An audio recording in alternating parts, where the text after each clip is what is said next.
Good afternoon, everyone. We have got a big lineup today. Looking for some interesting conversation and working on some little sticky issues, but we're going to work through them. But not with you, Madam Comptroller. We do have a lot of questions. Yes, we really do. But we're pleased to have you here. And I know you wanted to come introduce yourself in this new role. Not that you need a whole lot of introduction, but we're pleased and we're here and willing and able to help assist you, as I know you're there willing and able to help assist us. So I'll turn it over to you.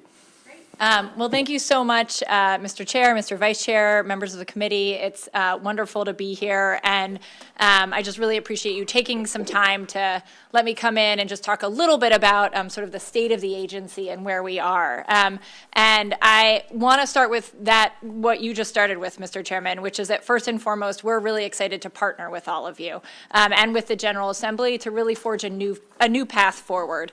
I know that working together, we can ensure that the Comptroller's Office is in a position to provide world-class service to all of our constituents, to all Marylanders, and to help accomplish the goals of the General Assembly. There's just so much that we can do working together. And as a partner, we want to make sure that your ideas are fully and faithfully implemented, right? When you have ideas for bills, we want to make sure that we're able to do them in the way in which you intended. So I look forward to doing that.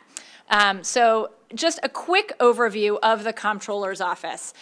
This is an office, an agency that's responsible for tracking every dollar in and every dollar out of the state. It's a massive undertaking being carried out by about 1,000 employees that are spread between Annapolis, where we're headquartered. That first building, with Louis in front, is the Treasury building. The one next to it is the RAD building, the Revenue Administration Division. Next to it is a little Annapolis data center.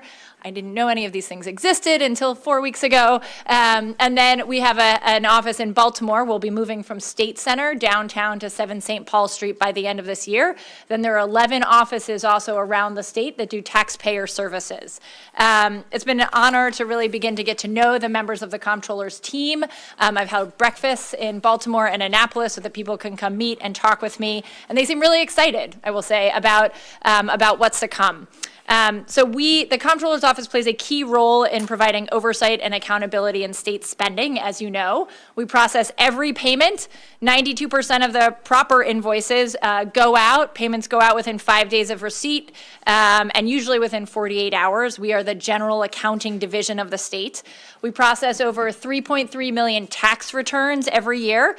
Tax season started yesterday, so I was out at radio stations and TV stations reminding people to file their returns.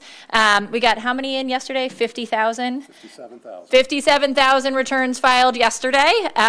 We still receive nearly 1.2 million paper tax returns every year, which is a huge challenge, as you can understand. And I think this committee, we need to work together over the coming years to move away from paper and to really get everybody online. And it's also worth noting, I think, that 50% of all those 3.3 million tax returns that are filed have to be touched by a live human being. So it's not all automated. It's not simply like run it through the computer, something spits it back. People actually need to process these. So there's a lot of work to do to process these returns, and also huge opportunities to improve the efficiency of the system and modernize the office.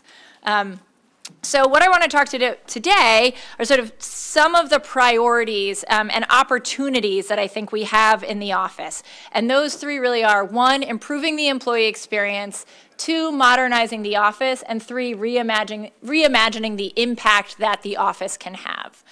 So first and foremost is really improving the employee experience. When it comes to the employee experience, there are 3 key areas that we should focus on. And I'm hearing, we did a huge survey of employees. We had 75% of employees respond, which is a phenomenal rate. And without these team members, we do not bring in money, and we are not able to process and do the work that needs to be done. So I just want to remind everybody that.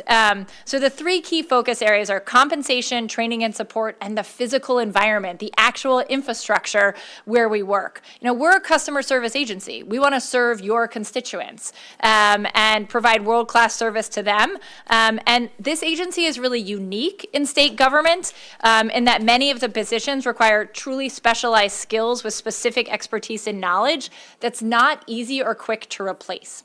So when we talk about compensation, it's part of supporting our workers, but it's also about ensuring the agency is able to carry out its core functions. So on the slide, you can see two different types of employees that we have. On the top half, you'll see a revenue examiner one that's very similar in county government to a payroll tech. Well, you see on that first column where we start, the comptroller's office, it's similar, a little bit lower than some counties, but similar to other counties. Then you see the midpoint and you see the top out, and you see why what happens is that we can recruit people sometimes, but then we lose them after a couple years because they go to counties to work, or they go to the IRS to work, or to private companies. For attorneys, it's just as bad. I kid you not when I say the starting salary for an attorney at the comptroller's office is $56,000. I mean, there's no way that we can hire an attorney for $56,000 in the comptroller's office. And what that means is we don't do business audits, right? We can't go up against, big companies that hire tax attorneys. We can't do those audits. We can't do hearings and appeals. We can't do basic core functions of the job, which means that there is a growing tax gap, right? There's a larger amount that's owed that isn't coming in because we don't have the lawyers and the team to actually get that money in. So I just, I think it's worth taking a look because this is just us compared to what the counties are paying.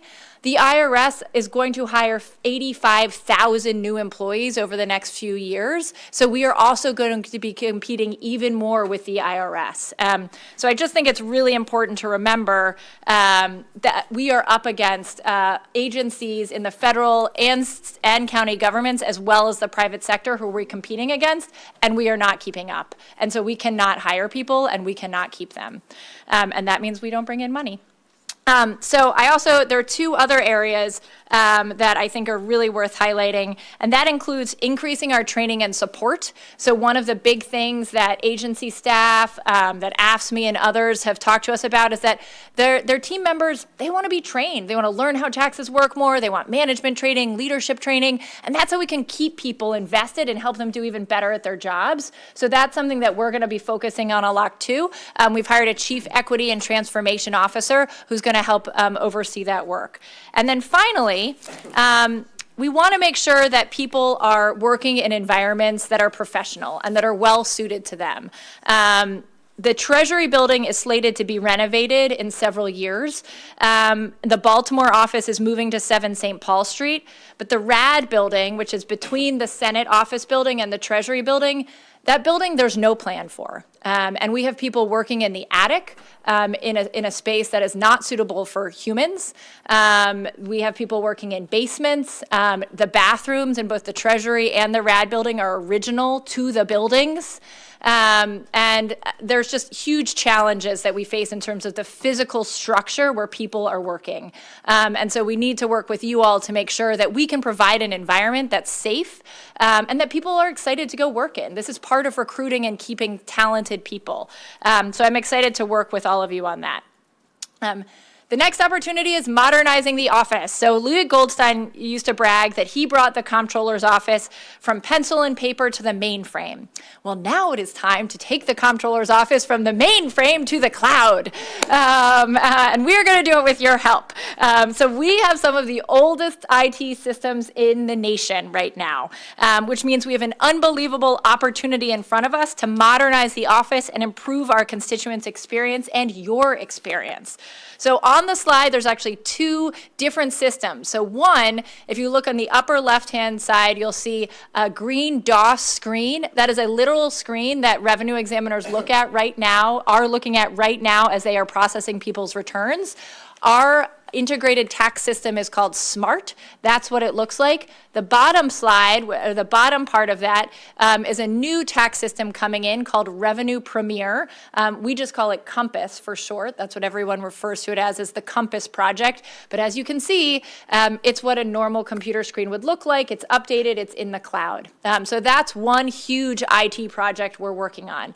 The second is a project that hasn't actually started yet, but we'll have a piece of legislation in front of you with the treasurer and the DBM secretary about it. That second system is our financial management system. We sometimes call it FEMAS. It's also called R-STARS. Lots of acronyms, it turns out, in the comptroller's office. So our state accounting system, which pays all the bills, pays contractors, vendors, nonprofits for when they get bond bills, all of that money, when we cut those checks, it all goes through the general accounting division in the comptroller's office.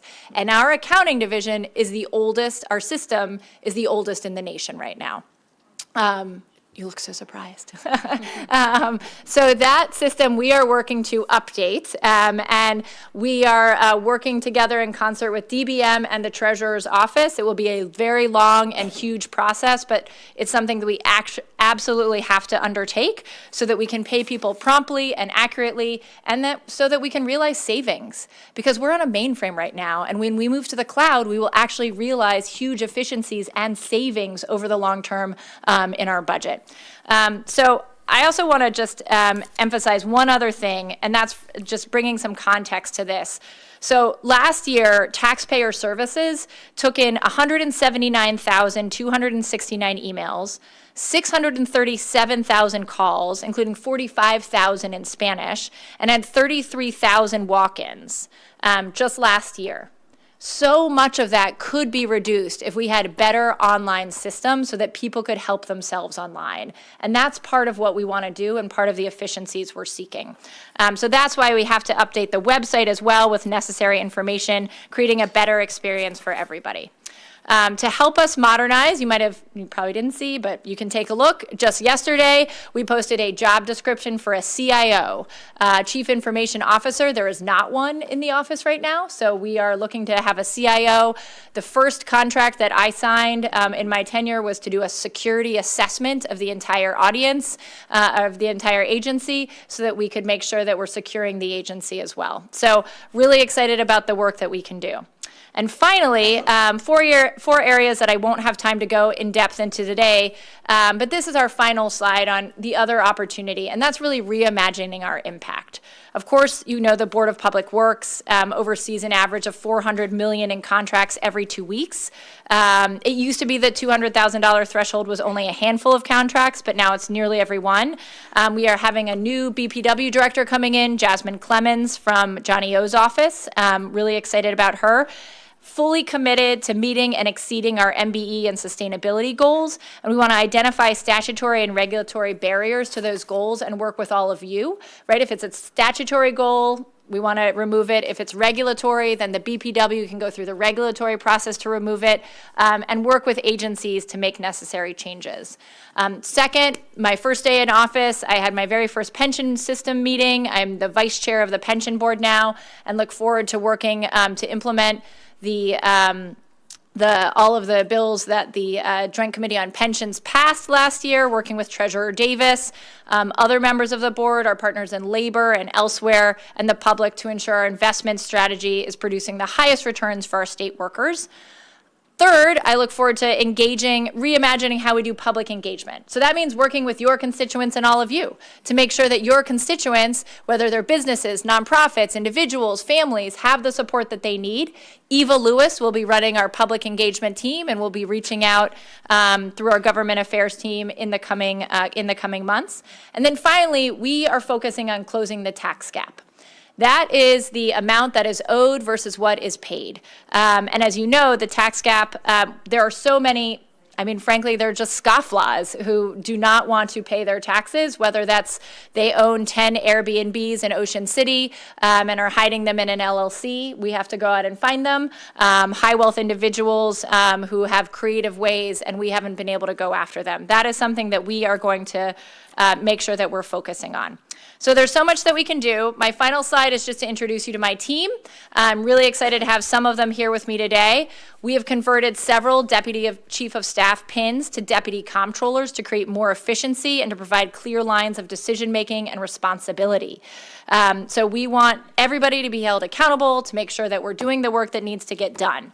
So some of my team is here with me today. I will emphasize that the executive office, when the reorganization that we're undergoing is completed, the executive office will be leaner than it was when I found it. I need some support, but not that much.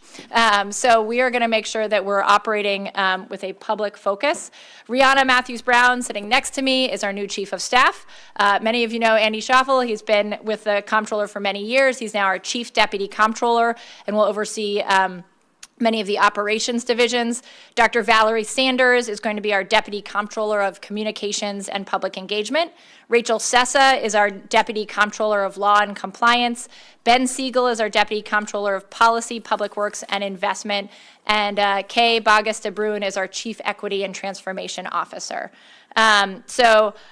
Really excited, and we'll be hiring a CIO. So really excited to serve all of you, to work with you, to partner with you. I also know you'll be hearing from the 529 folks today, and I'm excited to be joining that board. I know there's a lot of work to be doing, work to be done. I look forward to working with the team there, with all of you, with the House and others, to make sure that we're working with the families and the agency to right that situation. So at the core of every adjustment we're making is creating a more equitable, more resilient, and more prosperous state, and I'm excited to work with all of you to do that. Thank you for having me. Thanks. Terrific. I'm happy to take questions at the Yeah. chair's discretion if you have any questions. Questions for the comptroller? Sure. Madam King. Comptroller, looking at your staff, you could not have a better staff to be working with, and I'm very excited for you in that position, but I think you've got just a great staff to work with. I mean, Andy Schaffel has been around with us for a long time, and I have every confidence in him. He's just been a great partner to work with, so I will see great things coming out of the Comptroller's office. Thank you. I really appreciate that. We have a great team. We had an all-directors meeting this morning with our new team, and everybody seemed really excited. So thank you for that. Senator McCray? Thank you, Mr. Chair. I just was going to echo and ditto Senator King's comments. Like, I work with 90% of your team, and you have put together a rock star, all-star team. And I'm super proud and happy for my freshman colleague. Senator Elfreth? Thank you, Mr. Chair. Madam Comptroller, it sounds really great to say that. I actually have a question. I mean, she's my budget subcommittee chair, so So it's I'm appropriate. sure this will come up in our hearings, Yep. but I'm particularly interested, and I think the whole committee is, in this tax gap issue. Have you quantified that at all in terms of lost revenue for the state? It's a good question. So nationally, it's billions of dollars. If we knew exactly what it was, then we'd know where it was and we could go find it. So we can't, I think we can make guesstimates based on what the IRS estimates it is nationally.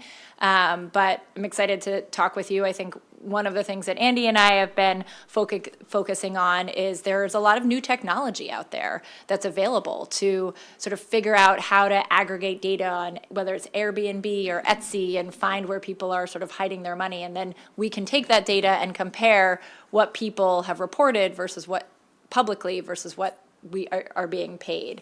And so there's a lot of good new work that we can do. I think this also goes to the lawyer and staffing issue, right? Last year, this body passed a bill to create a private letter ruling process. DBM had not allocated any PINs to us last year, despite that bill passing. Fortunately, I wrote a letter to the governor in December, and he has indicated that in his budget there are 6 PINs to help start staffing that agency as of July 1st. So that goes to advising businesses on what they're supposed to be paying so they pay accurately. But then it's also, we need to be able to hire lawyers to do these complex business audits. I mean, we need, and if we don't have the team, we need to be able to work with firms who can to go up against them. So I don't know if any of you seen this data, but there is national data that shows that EITC recipients are audited at a rate that is 5 times higher than any other any other group of taxpayers in America. And it's because it's easy to do, right? And we need to move our focus from sort of quantity to quality of audits, right? And that's something that I'll be focusing on and working with Andy and others in the agency on in the year to come. Thank you. Yeah. Thank you, Mr. Chair. Senator Rosebeth. Thank you. I'll echo all the comments and the question. I was going to ask the same question that the subcommittee chairman asked, but I want to frame it a little differently, not to put any pressure on you. It's a serious question. Tax gap, big bucket.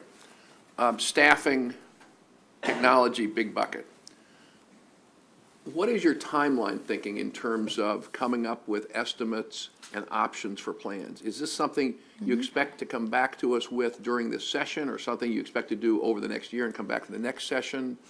Give us some sense of Yep, no, ETAs. that's a great question. My hope is to bring to you and to the governor an initial supplemental request that would help us to create the team that we need to tackle some of these challenges. And I don't know exactly what that is right now, but that is certainly, our goal is to move as quickly as possible right now, understanding that, you know, in September of this year, we may discover, hey, these are some other barriers that we didn't know about, and we're going to address those next year. But certainly, our plan is to come to you this session and let you know, what we think we need to do to be successful. Great, thank you. Thank you, Sure. Mr. Chairman. Okay, anyone else? Very good. Well, they Thank said it you. all. You, Thank you. we're ready to get down to work. Yep. Thank you all so much. And just so you know, my new email address for you all is BEL, my initials, @marylandtaxes.gov. Joe Francaviglia and others will be in touch. Thank you. Very good. Thank you. Okay, we're going to take a short break because we've got the E committee coming over, and we're going to wait for them to come before we get started on the next briefing at 1:30.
Good afternoon, everyone.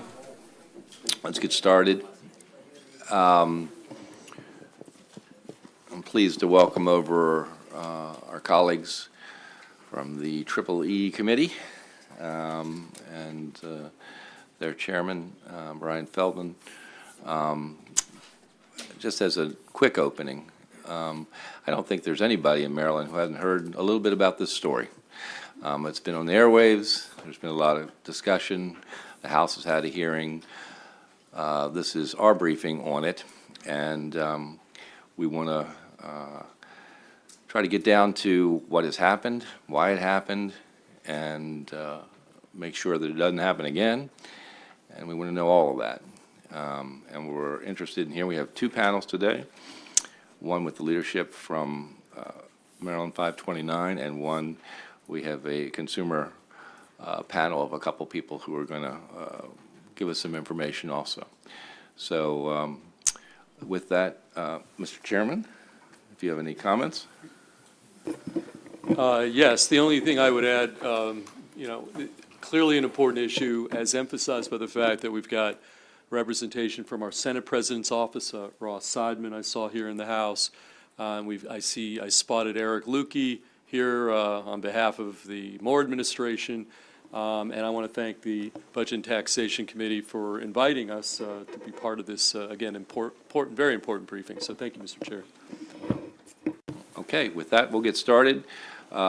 Jeff Newman and Anthony Savia, the interim board chair and executive director, 529. Welcome, gentlemen. Thank you. Good afternoon, Chairman Gazzoni and Feldman and members of the Senate Budget and Taxation and Education, Energy, and the Environment Committees and others. My name is Jeff Newman, and I'm the Vice Chair and now Interim Chair of the Maryland 529 Board.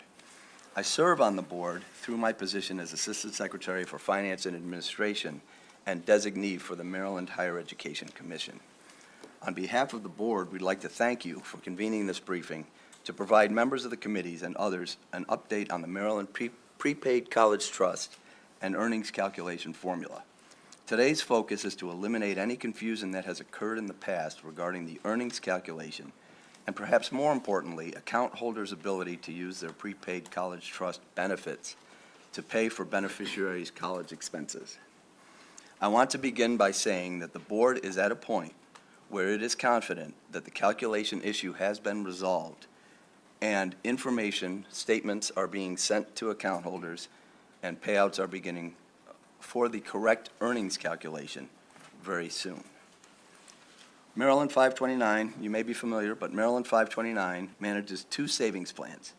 The College Investment Plan is a defined contribution plan administered by T. Rowe Price that, in essence, is a tax-benefited mutual fund plan that provides account holders with tax-deferred earnings through the plan's investments over time.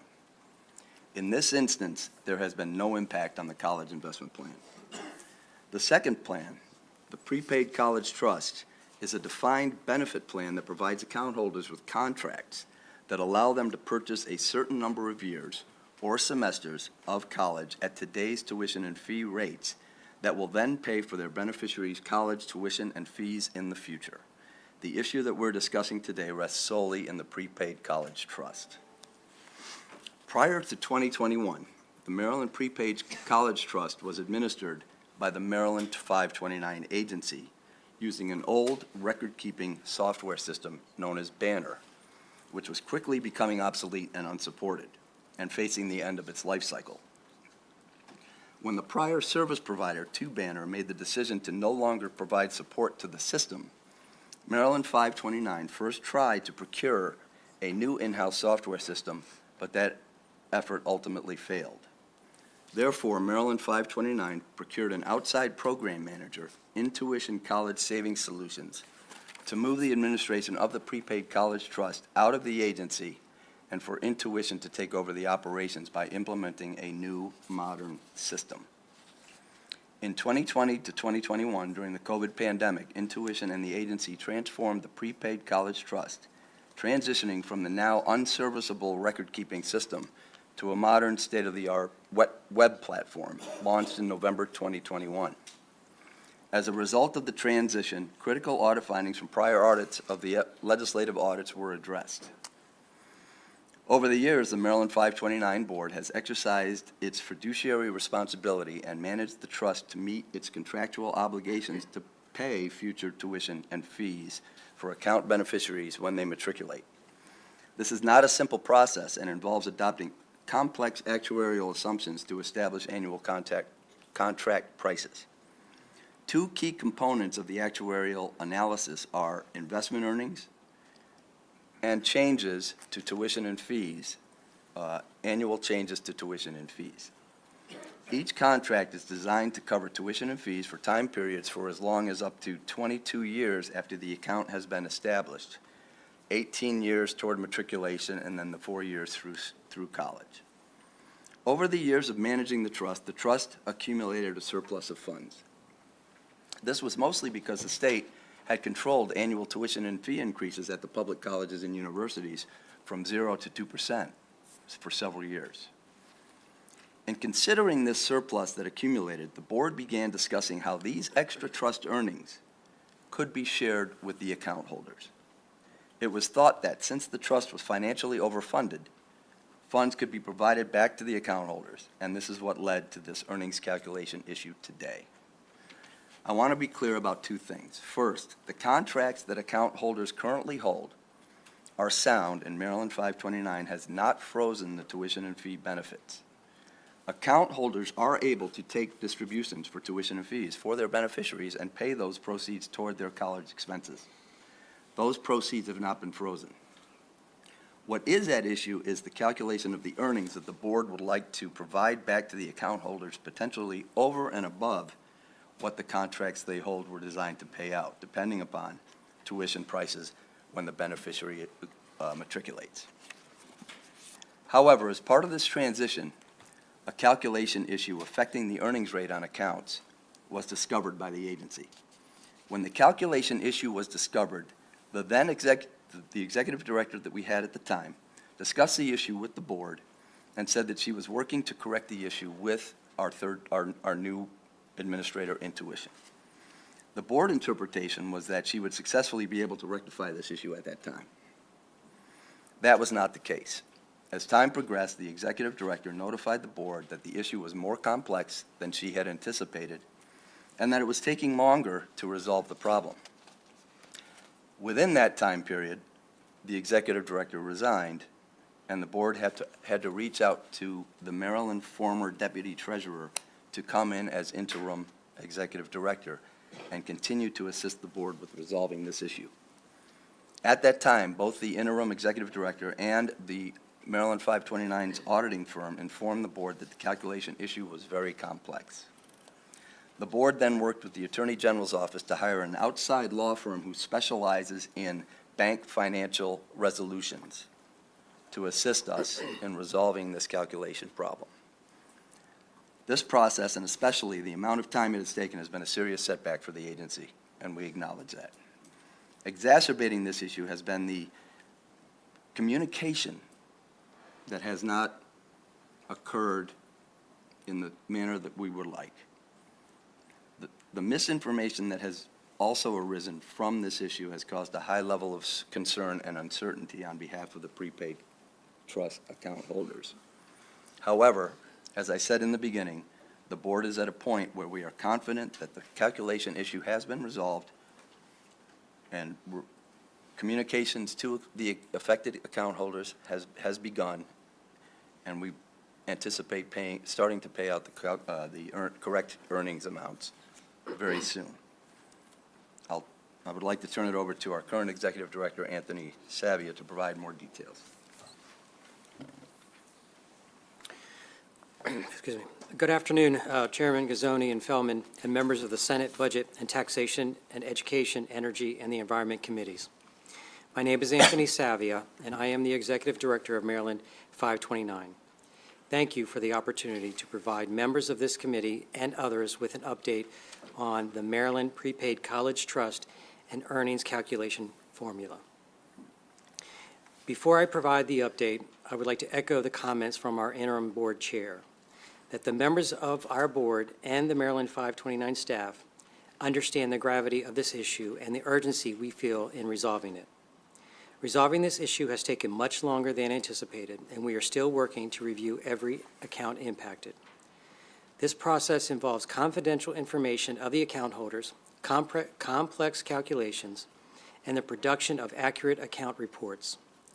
Ultimately, this is a college savings program designed to help families pursue their dreams, so we must get this right. We have enlisted outside consultants to move meticulously through the impacted accounts manually to correct all remaining Maryland prepaid college trust tuition plan accounts. Quality control measures have also been put in place to ensure accurate reporting moving forward. Between 400 to 500 of our 31,000 account holders have been most impacted by the calculation issue, but one account is too many.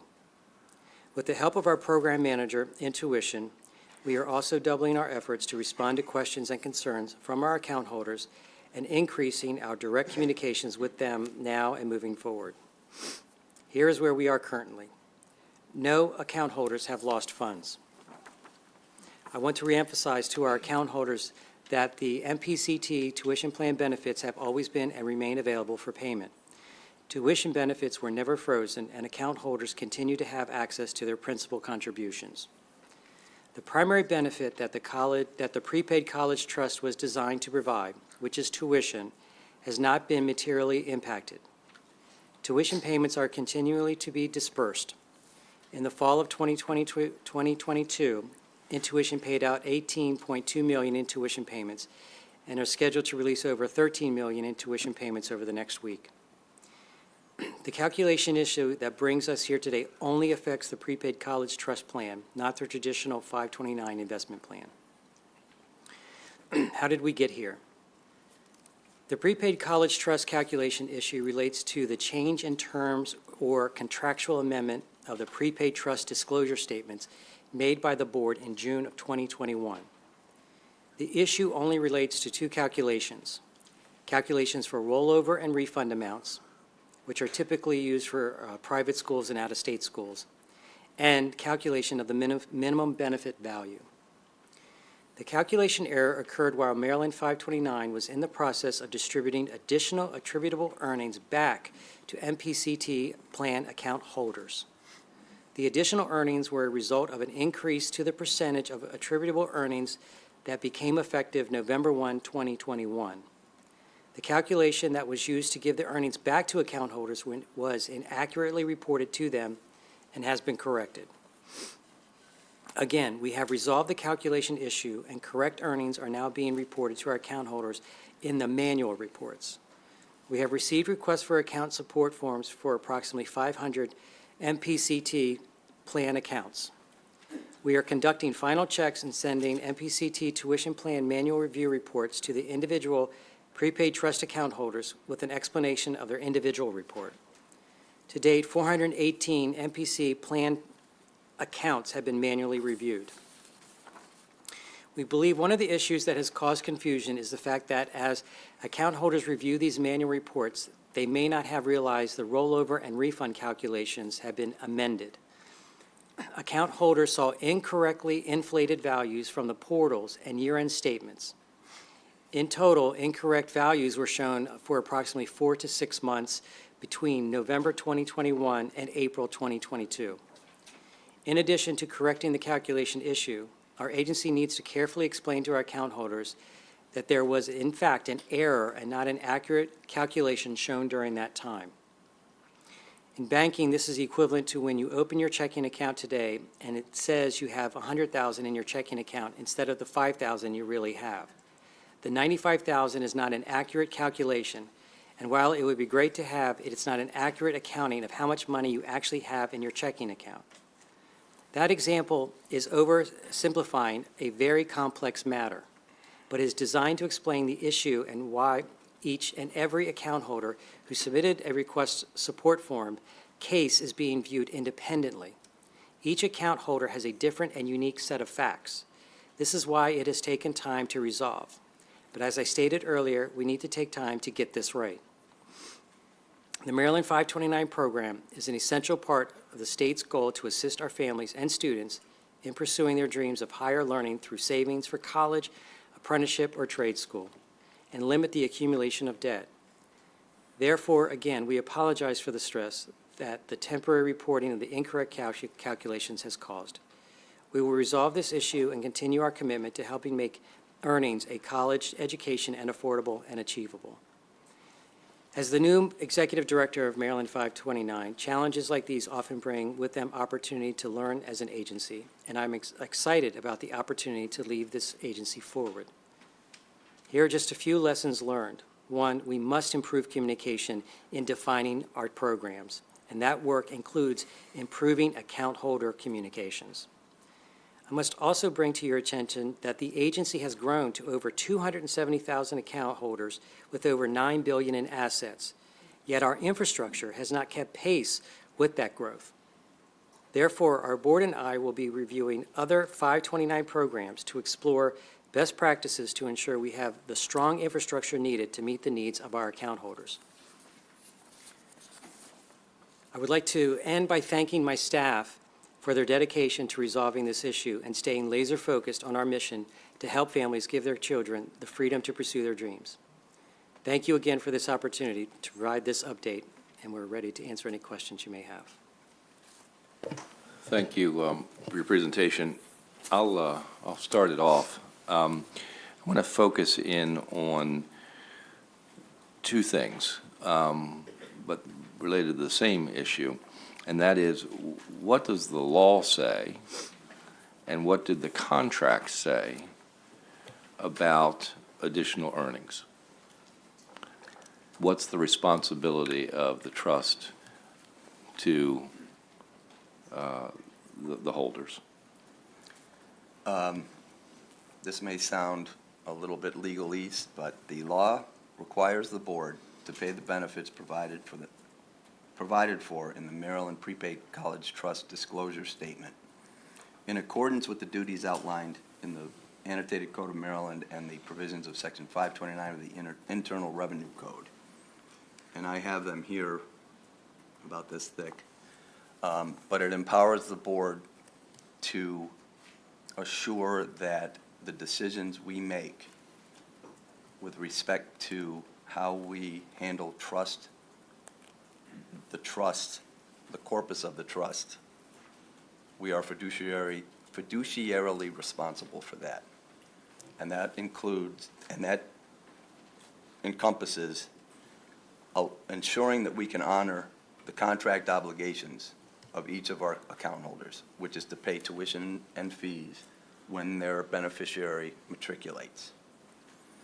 The other side is this extra earnings, the overperformance of the trust, that we decide what we can do with those. We made a decision to share those, try to share some of that with the account holders, and that is where this interest miscalculation situation resides. So the law and the contracts said basically, if there's extra money, you have the authority to figure out what to do with it. Yes. And you made this determination that you were going to return at least part of it, and you based that on,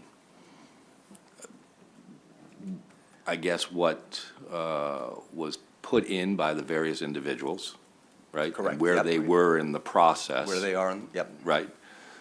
Okay. So just to pick up on that, we have 9 different prepaid college trust options. Within each of those options, we have about 5 different types of payment plans for people to put money into them. We receive 1,300 to 1,400 new contracts a year. So you can imagine the complexity that exists in our account holder base amongst all these options. So each individual contract has to be analyzed separately and individually to determine the correct calculation. So the failure really was in the calculation of this complex thing, as you described, and ensuring that the right amounts went to each account holder's funds, if you will. Yes. And that was the calculation of the extra earnings, not the tuition and fee benefit. Okay. Questions? Senator Jennings. Thank you. Sir, you said, excuse me, payments would be made soon, very soon.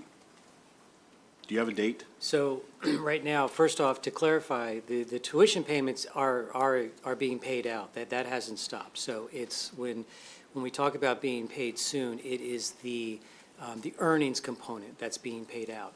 Right now, as the manual reports go out to the individual account holders, they are reviewing those accounts, and then they are determining what step they would like to take next. Some are saying, we're just going to keep the funds in the account and not do anything. Some are saying, or may say that they want a rollover to another approved 529. So it all depends on what the individual account holder is choosing to do. That then drives whether or not a payment is going to be made or it's going to be rolled over to a different account.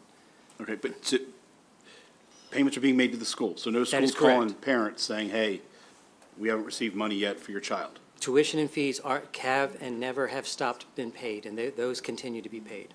Okay. One more question, Mr. Chair. So there's a lot of doubt, questions what happened, and, people think there's theft.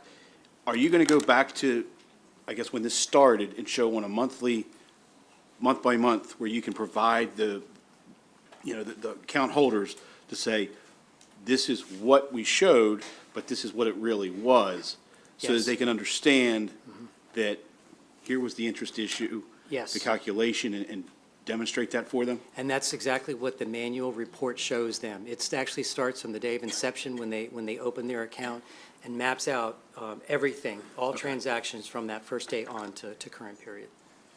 Okay. Thank you, Mr. Chair. Senator Rosepap. Thank you.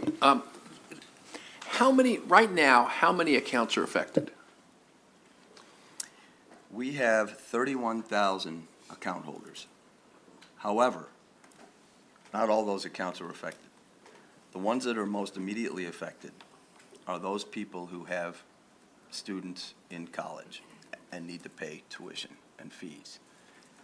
And how many are there of those? When we paid, so far we have paid the tuition and fees this year, fall 2022, spring 2023, 3,942 accounts So 3,900 out of 31,000. out of 31,000, yes. These accounts are open from the time, as early as the time a child is born to. But all 31,000 accounts are affected or not? On paper. But It's all on paper. But yes, but this calculation issue is going to be corrected, and those people who do not have to access their funds at this time will see the corrected amounts. They don't have a short-term problem, but are all 31,000 accounts affected last year, this year, 5 years from now? So- At some point, they all got to be corrected? It impacts, and that is correct. So it impacts, first off, it impacts those who had a balance, out of those 31 accounts who had an actual balance on their account effective November 1, 2021. That's the driver for. The main pain the point. The 6%. Now, as far as the permanent fix, yes, we are working with Intuition. We have the corrected formula and business rules that have been verified by an independent auditor. Intuition has those new business rules, and they are reprogramming the So system. I'm with just trying to get the correct- sense of scale. All 31,000 got to be fixed at some point. Is that a fair description? It depends on when the account was opened and whether or not there was a balance associated with that on November 31. So in theory, it could impact every 31,000. In reality, I don't believe that's the case because But of until those you look at it, you don't dynamics. know which have to be fixed, right? Until we know which accounts were on those specific I dates. understand. So that's the first question. Thank you. Second question is, what caused the problem? How did it get screwed up? It was a calculation error in the business rules. It was the actual business rules that were written incorrectly. And who wrote the business rules? The business rules were written in conjunction with both Maryland 529 and Intuition, and 529 signed off on those business rules as accurate. So staff with the outside vendor they put them together, they were approved by the staff, and they were wrong. That is correct. Okay, third question. Why is it so complicated to fix? I don't get it.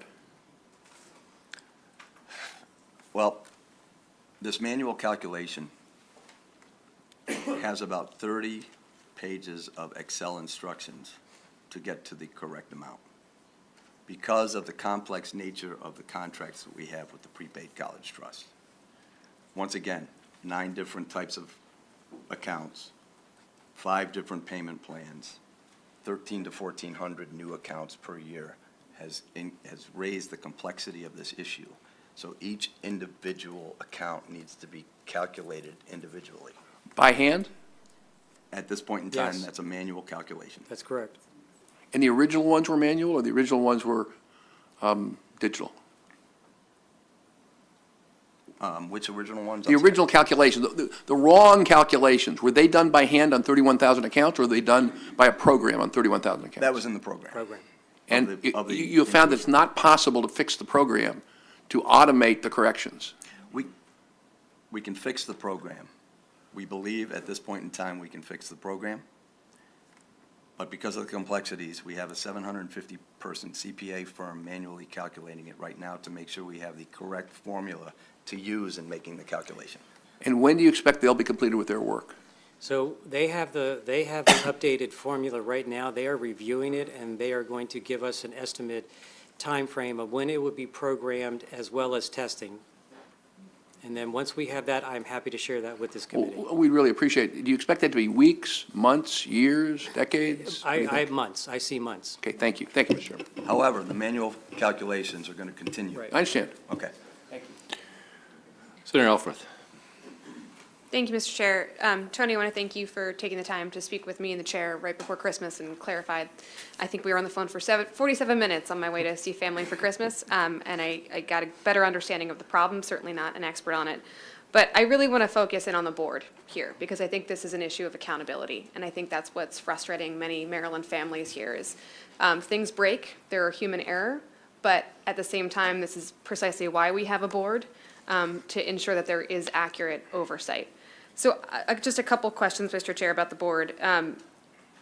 Appreciating that the miscalculations were public for 4 to 6 months led to a number of families making financial decisions that they might not otherwise have made had they had accurate accounting. Why did it take so long to correct or to flag for these families that there was a miscalculation? Where was the board during those 4 to 6 months? When we were first notified of the issue by the executive director, who had been with the trust for several years and had investment background, and she said that she was going to work with this new vendor, Intuition, to resolve the issue. We worked with her to ensure that she was going to resolve the issue. That was her goal. When she started uncovering the layers of this issue, they became more complex. And during that time that she was doing that, you know, we were being notified, but it came to a point where she said that it was too complex to fix quickly as she had anticipated.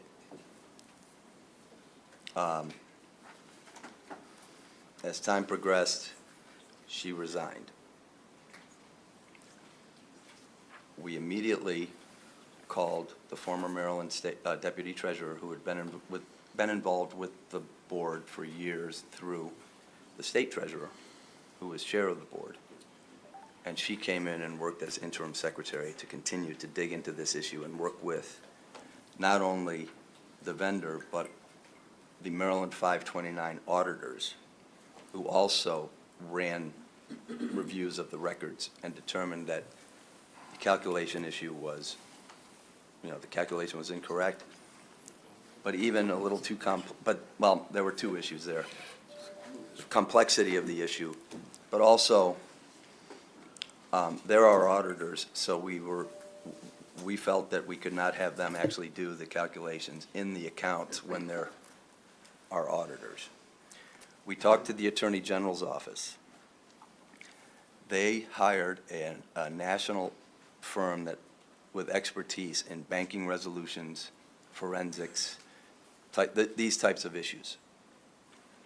They have as I mentioned, 750 person CPA firm that also specializes in forensic accounting and resolution and repairing calculation issues, that has gotten to the point where they have the correct issue. This was just things that kept occurring that we were trying to, we have been trying so hard. And on all the phone calls, I have been saying, can we get this right? Let's get this done. We have to get this done. It just took so much time because it's so complex. I think that's what's adding insult to injury for a lot of families that have Yes, been and- affected. yeah. So let's wind the clock back a little bit. Mr. Chair, just one more question. For folks in the audience who were here for the last presentation from the comptroller, I think it's pretty clear that we've been operating government across the state on a skeleton crew in many agencies and with high vacancy rates, with increasing needs and demands from our constituents in terms of services delivered or not delivered. You mentioned the growth of this program. I'm going to suggest that perhaps the staff internally or the staff you contract with are not sufficient for accurately accounting for the services that the state has trusted. It sounds like you don't have enough, you did not have enough staff, and you might not have enough staff to accurately serve your mission. Has that been a subject of the board over the last few years? Because this did not break overnight. Yes, it has.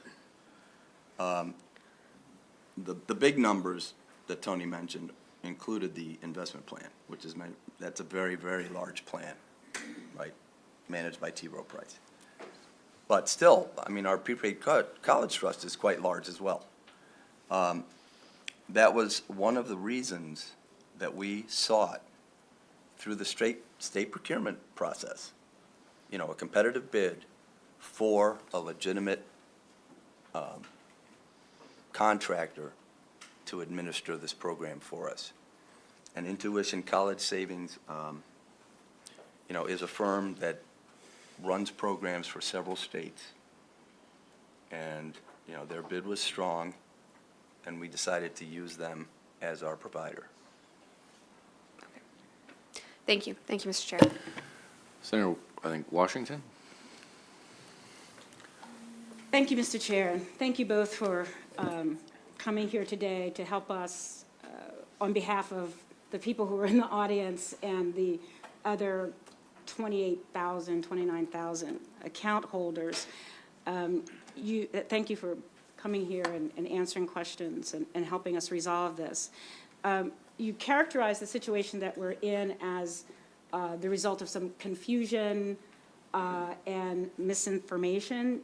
So I want to make sure that I understand, or that we have some common understandings of what actually happened, because sort of following up on what my colleague across the side of the room is suggesting is that many people feel that it was careless, that there's some level of incompetence, and certainly I think what's most concerning is indifference to the fact that people have saved for 20 years.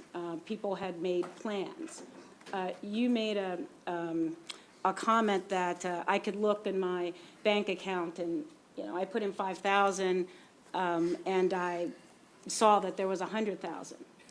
But if there was 100,000 in my bank for lots of years and I made some plans, and of course it's not 100,000, it's probably 5,000 to 8,000 or 9,000, right? The difference between living on campus or not living on campus, the difference between your child having to work an extra job to help support tuition versus not, right? So these discretions, or the belief that these parents made an investment, a smart investment on behalf of the future of their children, it's not their fault that you were not able to correctly calculate that.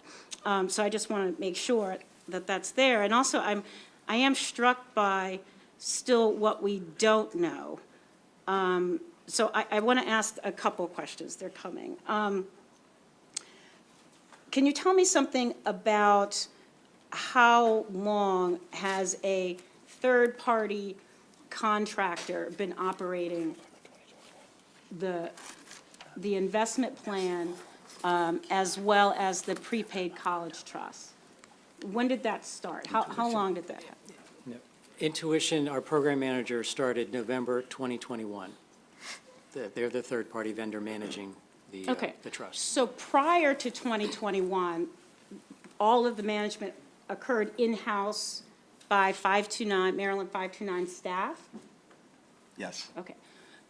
Are any of the discrepancies, as you characterize them, between earnings and what our account holders believed they had in their accounts versus what they now seem to have in their accounts, did any of this start prior to 2021? Do any of the cases go back, that the errors started happening? Not to my knowledge, no. So around the facts, so that was about the time also that, was there a decision by the board to increase the interest rate to 6%? Did that happen? I just want to make sure that I'm getting my facts, right? So was there a vote by the? There was a decision by the board to provide 6%. We'll call it interest. Well, I want to know, what's the word you would use? Well, Earnings. earnings. Because this is a defined benefit program, it's not a checking account or a savings account that accrues interest. It's a Okay. contracted, defined benefit. That we would provide 6% for a certain period of time, starting at a point in time. No, but however. So the board voted in October 21 to increase the earnings. So basically to take the. To share the money, earnings. to take the money that families across the state of Maryland had put in to pay for college and make more money on it. To increase. To share a earnings. portion of the excess earnings from the trust With whom? with the account holders.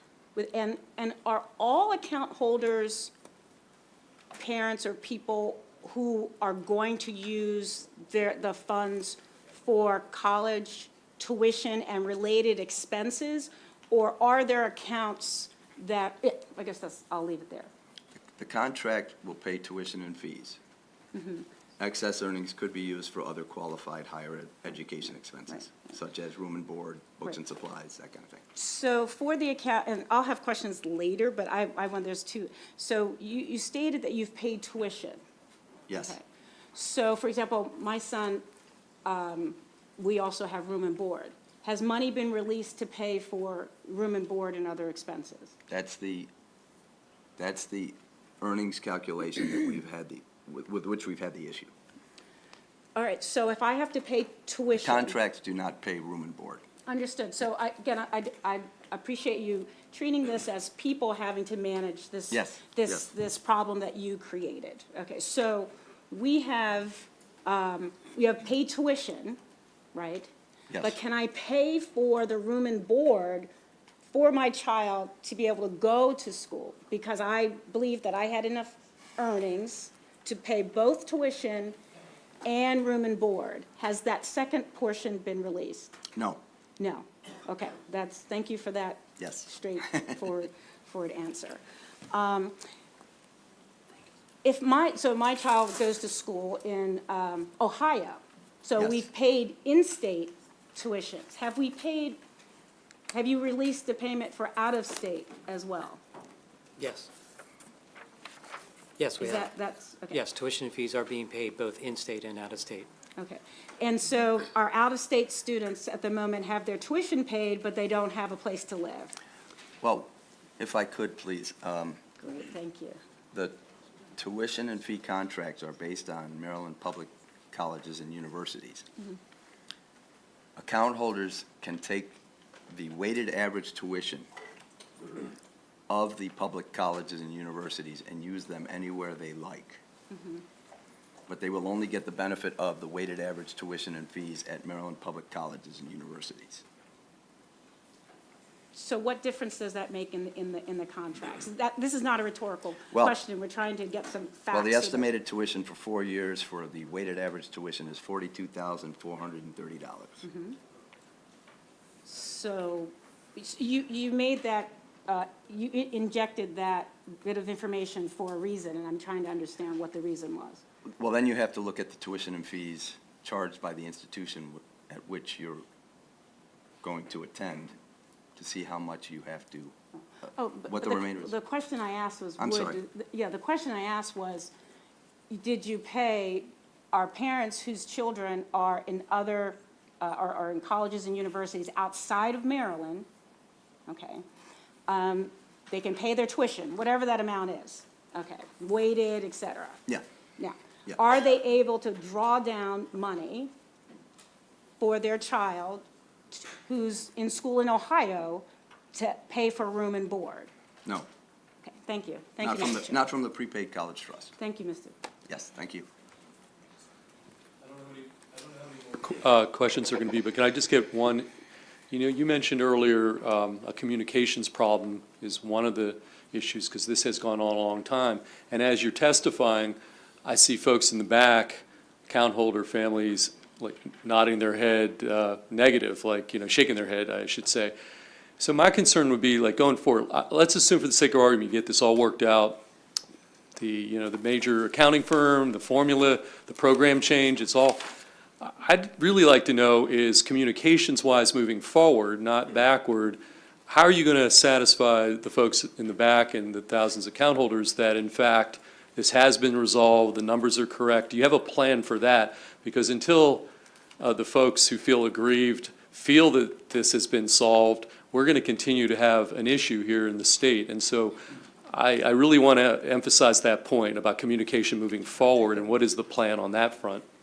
So we just recently brought on a firm that specializes in communication. In fact, the group behind me is aware of this, and they are in the process right now of mapping out a plan for us and have some set periods of time when we can produce communication to the account holder, share this is what's going on, this is what's going on, and this is what's going on. I don't have that right now. Happy to share that with you once we have it.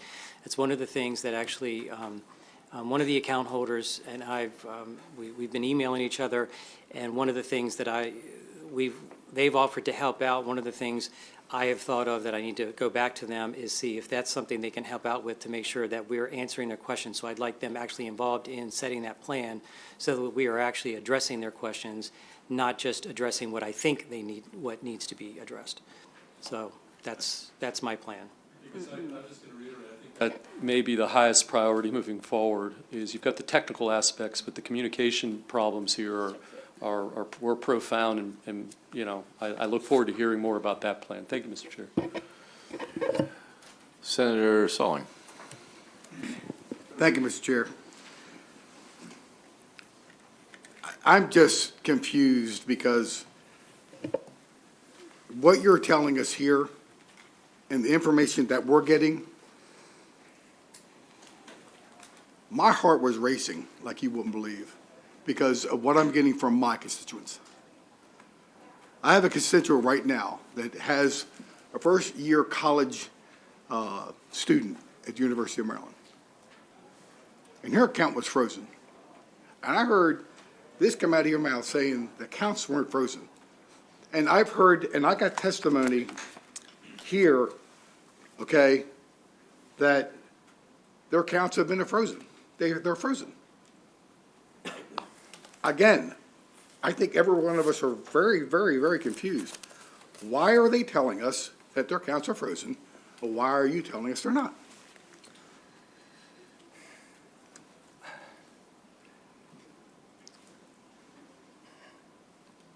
The portion of the earnings that we're trying to share with the account holders has been frozen because of the calculation issue. So they have been frozen.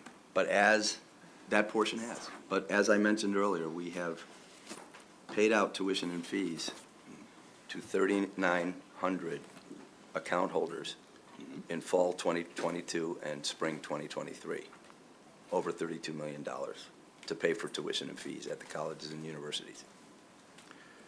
So the amount put into this program, this trust, this 529, is that available or not? The amounts, so the contract amounts, absolutely, 100%. What you have put in is available for distribution. Well, again, I'm very confused about that. And one more thing. These seats right here, they should be more people here, and I'll tell you why. There have been more directors, and they're not here. And they've made decisions for the people, and they're accountable. Mr. Chair, I have a very serious problem with that, because there's a lot of decisions made. You got 11 people on the board, right? Are part of the board, 12? Okay? And the problem is that there's a lot of decisions that have been made, and you've had directors, plural. I just want to know, maybe they need to be questioned. Because, again, there's a lot of decisions being made, and over $9 billion invested, That's correct.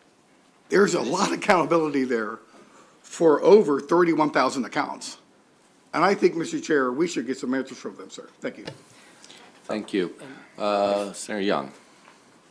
Thank you, Mr. Chair.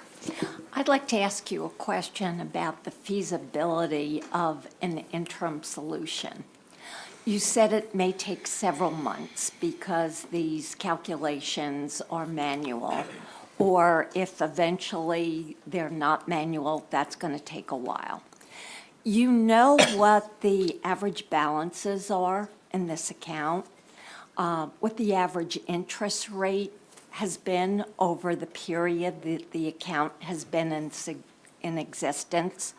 Why not post an interim simple interest adjustment to these accounts with the understanding that it will be tweaked later so that the account holders feel that corrective action is being taken and they have some sense of predictability? So first off, we are in the manual process right now, which is the interim solution. So the longer-term solution is to get this fully automated again, so to get rid of the manual component. That's where we need to get a timeline on to map that out. Second of all, these are not interest-bearing accounts. I think that's part of the confusion. So what you just described is a typical bank account type structure, and that's not what these are. This is a predefined benefit. You purchase certain number of semesters now for the future. So there is an interest associated with that. What it boils down to, if you purchased 8 semesters 20 years ago for $20,000, and the tuition that's being paid out right now totals $30,000, the trust pays that $30,000 because you purchased those 8 semesters 20 years ago and you locked in the tuition. Right. So it's not an interest component, but the trust pays out that difference, that $10,000 difference. So I think that's part of the confusion. People think that these are interest-bearing accounts, and that's not what this is. These are not investment accounts. That's the other side. That's the other side of the account, the prepaid, or not the prepaid, but the investment 529 side. So I think that's where a lot of the confusion lies. So even if it isn't interest, can't you still do a simple calculation based on those parameters of how long it's been in existence and the average rate for the period of time? No, we cannot, Okay. because of the complexity of the contracts that I mentioned earlier. There is nothing simplistic that we can do about this. It is very complex.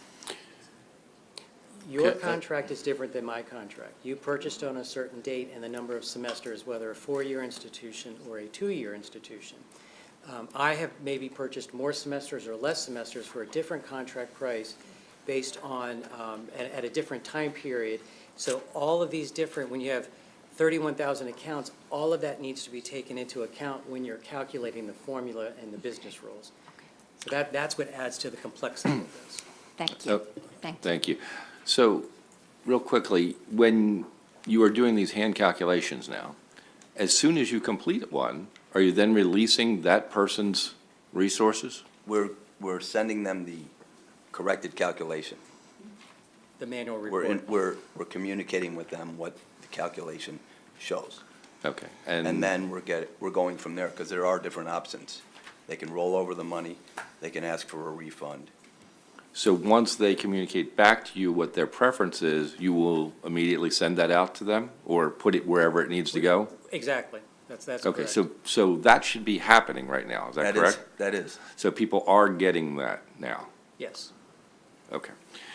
Just a quick reference, there are other hearings that the other committee is going to be having also, and we have other things to pick up, and quite frankly, I want to hear from the customer panel too. I know that there are a lot of questions. We're going to go to about quarter of with questions, so, well, with the rest of this hearing, so. Senator King. Thank you, Mr. Chair. Can you tell me, how many bids did you receive for the contracting out? Were there many people that bid on that? It was a small number because there are not a lot of companies that do this nationally. But I can get back to you on that. Thank you. Senator Jackson. Thank you, Mr. Chairman. Most of my questions have been answered, but, you know, as you're reconciling for these families and your account holders, you mentioned two things that kind of piqued my interest. You said there was a firm hired, a 750-person firm hired that has the ability to do forensic audits and the like. And there was also, after a question by Chair Feldman regarding communication, you also mentioned that there's a firm. So who's paying for these firms that are conducting the communication and the reconciling? Who's paying for that? So the agency has a reserve account that is being paid for. These funds are being paid for out of that account, and no account holder funds are paying for this. Okay. And secondly, Mr. Chair, you know, I think it can't be said more than, look, I mean, communications is key. I, like the rest of the members here, well, all 188 of us, and probably our federal partners as well, and some local folks, you know, I'm not sure, you mentioned you're looking at the possibility of months, this taking months versus years to being reconciled. I know the chair just asked, are you notifying per, you know, when you complete your reconciling? But how has this affected the system going forward with families? So there are decisions that have to be made, obviously. So do you have any forecast on how that looks going into the spring semester and beyond? Well, the manual report is providing that information, the corrected information for them to make those decisions. So we will keep the manual process in place until it is fully automated again. And then once that happens, they'll be able to go online and pull up their account and review it at that point. Okay, thank you. Senator McCray. Thank you, Mr. Chair. My line of question was more directed towards the focus that Senator Jackson was, but can you speak to the cost of the 750 accountants, the communications firm, and currently what is in the reserve account at this moment, and if there are other private vendors that have been procured that monies will be coming from the reserve account?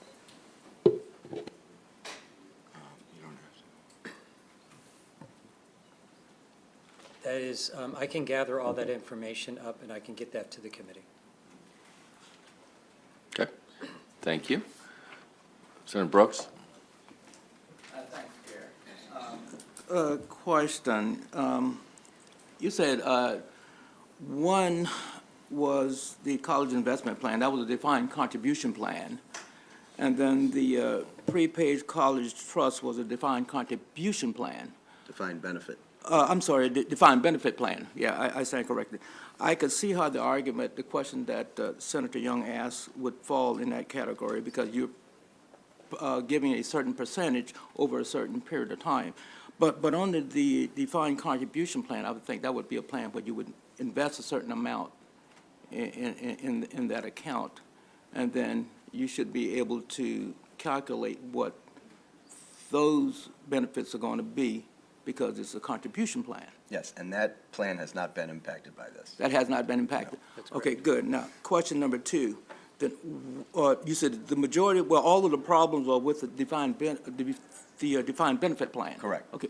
What percent of the accounts, are those 31,000 accounts, are contribution versus benefit? In total, we have over 270 accounts combined between the two programs. There's, we have 31,000 in total for the trust account. 31, yeah, but what I'm saying, since the problems are with the defined benefit plans, what percent of all of those plans are defined benefit plans versus defined contribution plans? 31,000 account holders are in the defined benefit plan. 31,000 or in the defined benefit plan? Yes. Oh, Yes. okay, okay, sorry. All right. Thanks, Mr. Chair. Thank you. Senator Hester. Thank you, Mr. Chair. I was just reading some of the numerous emails I've gotten from my constituents, and I am still hearing that their tuition benefits, the colleges are not receiving the payment plans, and that goes contrary to what you've just said. Yeah, And so my question is, I mean, these people are reaching out to us, and now you've hired a communication agency. What do we tell these people? Because, what do we tell them? the earlier question actually also spurred me to think that depending on what these account holders are seeking, if they're seeking a rollover, we can't give them the amount to roll over at this point in time because of this calculation issue. If they're seeking a refund, we can't give them the total amount. But we can honor tuition and fee contract benefits. We can't do the extra earning. So if they're telling us their college tuition is not being paid, what do we do? We're going to have to get back to you on that because I don't know It's why that is being an issue, because we have not stopped paying tuition and fees. And that process that's the normal process that they would have done no matter what, where they submit through their portal with tuition and requesting payment for the tuition and fees. And that process hasn't changed. Well, I think that a number of us here have concrete examples. So I suggest that you look at it, and then I'd be happy to send you to people in my district who really Yes. want some help. So Yes. when they call, even when we go through the liaison, they're getting bounced around and not answered to. Okay. Thank Okay. you. Senator Quarterman. Thank you, Mr. Chair. Similar to what the senator on my left was just asking, and to the right actually as well, when you were saying before, the accounts are not frozen, right? But there is a portion that is, in Yes. essence, frozen. And that is, again, just for clarity, that's the earnings. The earnings Right. calculation. And that can be used for room, board, tuition, or not tuition, room and board, right? So similar to what she asked, if you have an individual who, say their tuition and fees are being paid, but they don't have the money for room and board, well, they're not going to college. So you can say that, oh, we're paying tuition, we're paying tuition, but the individual still can't go to school because they're counting on, it's a whole. You kind of need both parts here. And so to what she asked, what do we tell these people? I mean, it's great, yeah, we paid the tuition, but you Yeah, can't live and- there, so good does that do you? And telling them what I just said to you was, these are contracts to pay tuition and fees in the future. And when you use the benefit distributions from the contract, it's paying tuition and fees. That doesn't really help. Basically, it's not your problem, is what you're. No. It's not, I mean, That's what I'm hearing. I'm trying not to say that. Right. Because, I understand. you know, we are, I mean, not that I'm trying not to say it. Right. It's not, the contracts are for tuition and fees. For years on the board, we talked about how we have two different plans. And people can buy tuition and fee contracts And if they have the money and can do it, they can invest in the college investment plan. And what that money grows to when their beneficiary matriculates, they can use the proceeds for other qualified higher education expenses. Thank you. Senator Bailey. Thank you, Mr. Chairman. This clearly is quite a conundrum, but the, my wife and I actually participate, and we bought a two-year plan. And just. Thank you. Right, and it actually, my daughter's going to school, receiving the payments fine, everything's going along just well.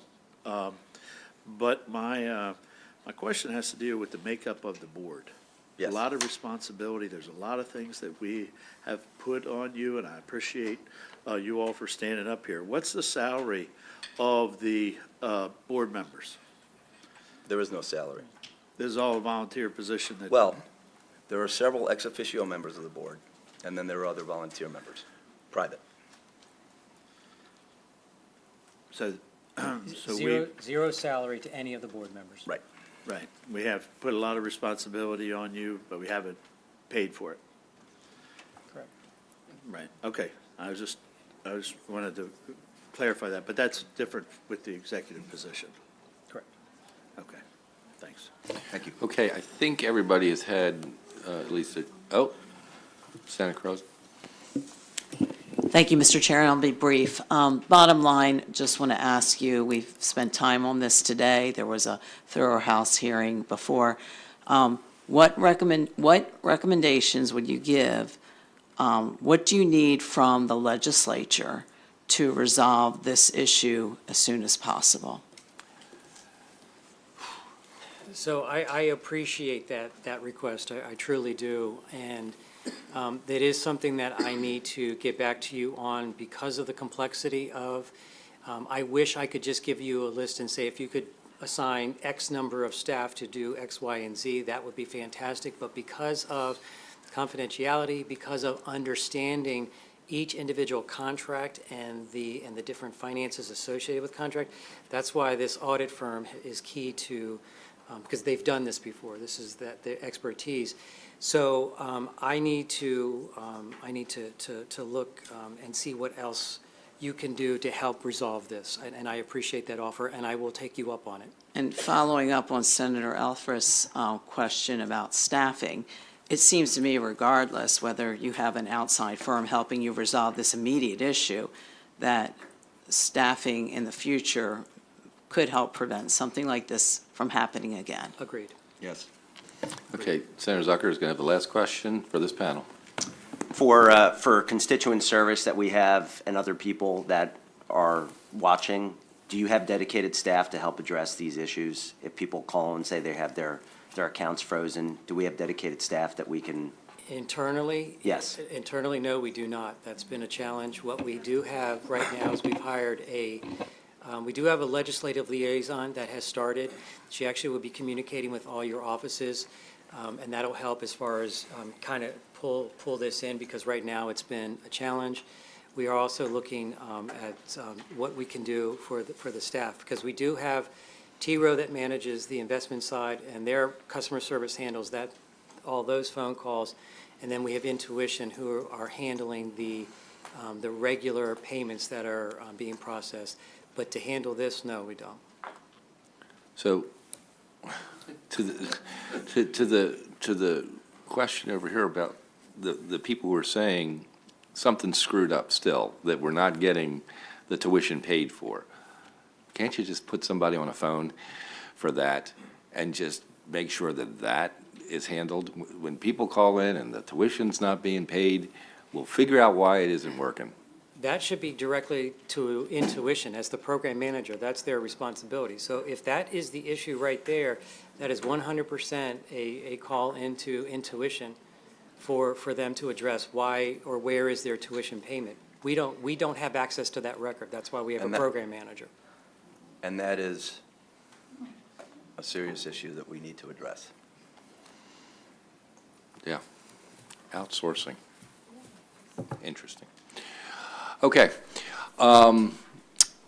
Thank you, gentlemen. Thank you. I'm going to call up Wendy Hall and Brian Savoy.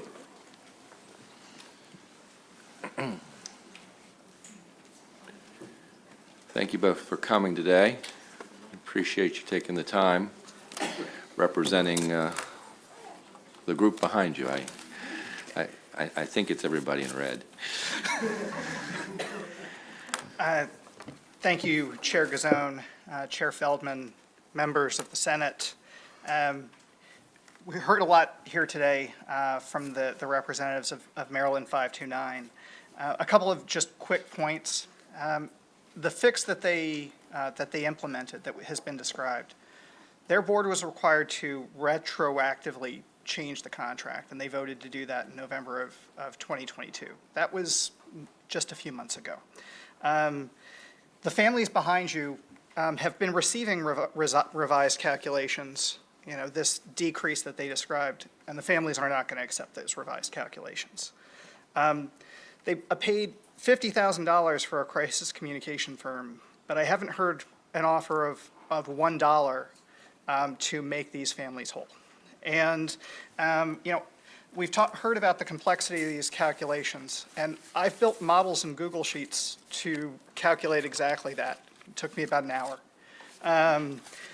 We feel like the overall impact here is going to be $18 million to now, based on the revised numbers that we heard today, $122 million in order to fix this. I've provided a slide deck that I can walk you through, but I'm an account holder in the trust. I have been for 11 years, and I'm looking at my account's value being slashed by $20,000. In my slide deck, I talk about that and how that I predict that is going to occur. And my complete story is on slide 12 in your packet, but in interest of time, I'm not going to talk through that today. We need your help to make account holders whole. And as we don't believe that Maryland 529's staff or board can do this on their own, as much as they might like to. What do we think needs to be done? We do think that we need to require Maryland 529 to honor that December 2021 statement, plus appropriate interest on any impacted accounts. We need to curtail Maryland 529's ability to claw back any earnings due to the calculation error and make account holders whole for the extraordinary means that they undertook to pay for college during the freeze on the payment of earnings. We need to implement a series of measures to enhance oversight, accountability, and transparency into the prepaid college trust. And we believe that the best way to accomplish this is by bringing critical stakeholders to the table to negotiate an agreement. Maryland 529 provides parents account values multiple times and corroborative ways that they relied on to make financial decisions. I heard not once but twice in written and oral form how my account's value, and now that's being diminished by $20,000. Based on public documents, account holder letters, and other documentation, we believe that the board and their contractors understood most of the implications of the changes that occurred when the changes were made and voted on in June of 2021. The board made a recent decision that retroactively changed those earnings, as I said, in a way that harmed Maryland families. In making us whole, you need to examine those issues that go back and the equity issues that impacted that. We conducted a self-report survey of our Facebook group that it received 56 individual replies. This represents probably 11% of the most impacted group, that 500 that Tony talked about. We asked account holders to share what the total value of their account was as reported on the December 2021 statement. While there were some outliers, the bulk of the responses fell into this narrow range, and the average account holder account value on that statement was $62,900. We further asked account holders what that estimated value of those earnings would be, and the average earnings value based on this survey was $35,729. If we were to project that forward to the entire impacted group of account holders, the total amount of sequestered earnings is, and again, based on the numbers coming out here, is now between $17.8 million and $122 million based on what the interim chair reported today. One question you should ask yourself is, what was the board and staff's intent in June of 2021? It appears that the original intent was for this 6% rate to apply to contributions prior to November 2021, not balances, to contributions. You know, as this was presented in the 2022 disclosure statement, it agrees with what I'm presenting here. Minutes, annual reports, and correspondence with the former executive director all corroborate this interpretation. Another question you need to ask yourself is, does the trust have the ability to make us whole? Based on all publicly available documents, we believe so. The trust is currently overfunded by $355.6 million. The trust is overfunded because of two reasons. It grossly overestimated the rise in tuition as it was put into contracts, while at the same time receiving outstanding returns on its investment outside of last year. There's a serious equity issue in the fix that the board has decided for this issue. A small set of account holders are going to lose out because of this change. On slide 10, I kind of walked through this. We're a missing middle. You know, there is a group of people, you know, prior to the implementation of this plan that probably would have earned, you know, on a $10,000 investment, they would have come out with an account value of about $17,000. People who bought an account in early 2021, same kind of thing. Their account value when they go to send their kids to college be about $17,000. For those of us who were to have bought, you know, a $10,000 plan for our kids 11 years ago, our account value is going to be about $10,849, or $10,849. We would have been better off putting our money in the mattresses. So how can the General Assembly help? Listen, slide 11 goes through several mechanisms that we think will make account holders whole, and we need your help in creating the appropriate mechanisms to do so. Parents are hurting and need your action now. Thank you. Wendy? Sure. Thank you so much, Brian. Good afternoon. Thank you very much to you all, to the chairman of these two committees, to all the members. We really appreciate the time that you're taking to listen to our stories. I have written testimony, but before I start reading that, I want to share with you some thoughts.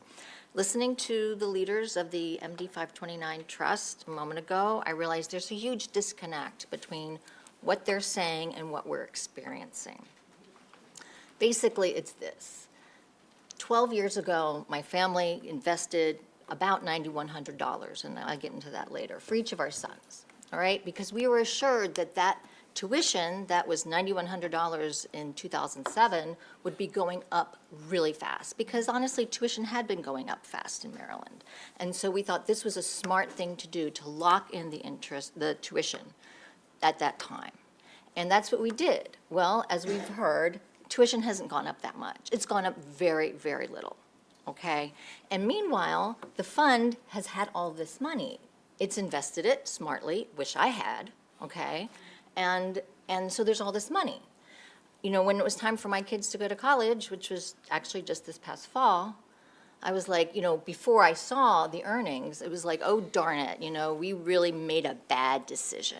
You know, we really are going to suffer from this. But then we got our November 2021 statement, and it's like, hey, it wasn't so bad, because the board at that time had decided to actually share some of the earnings from this account with us, the account holders, which of course makes sense. Well, now they're saying, oopsie, we made a mistake, never mind. Well, meanwhile, as you've heard, a lot of us had made decisions, very important decisions about where our children are going to school, not just their housing, but their actual education, which has a huge impact on what they do in life, where, you know, where they get their jobs. It's not simple. It's not trivial. So that's just my extemporaneous comments that I want to share with you to make sure that that's clear. Okay, I've already shared with you some of my family's story, but I want to make it clear that what we really need is your help in resolving this mess.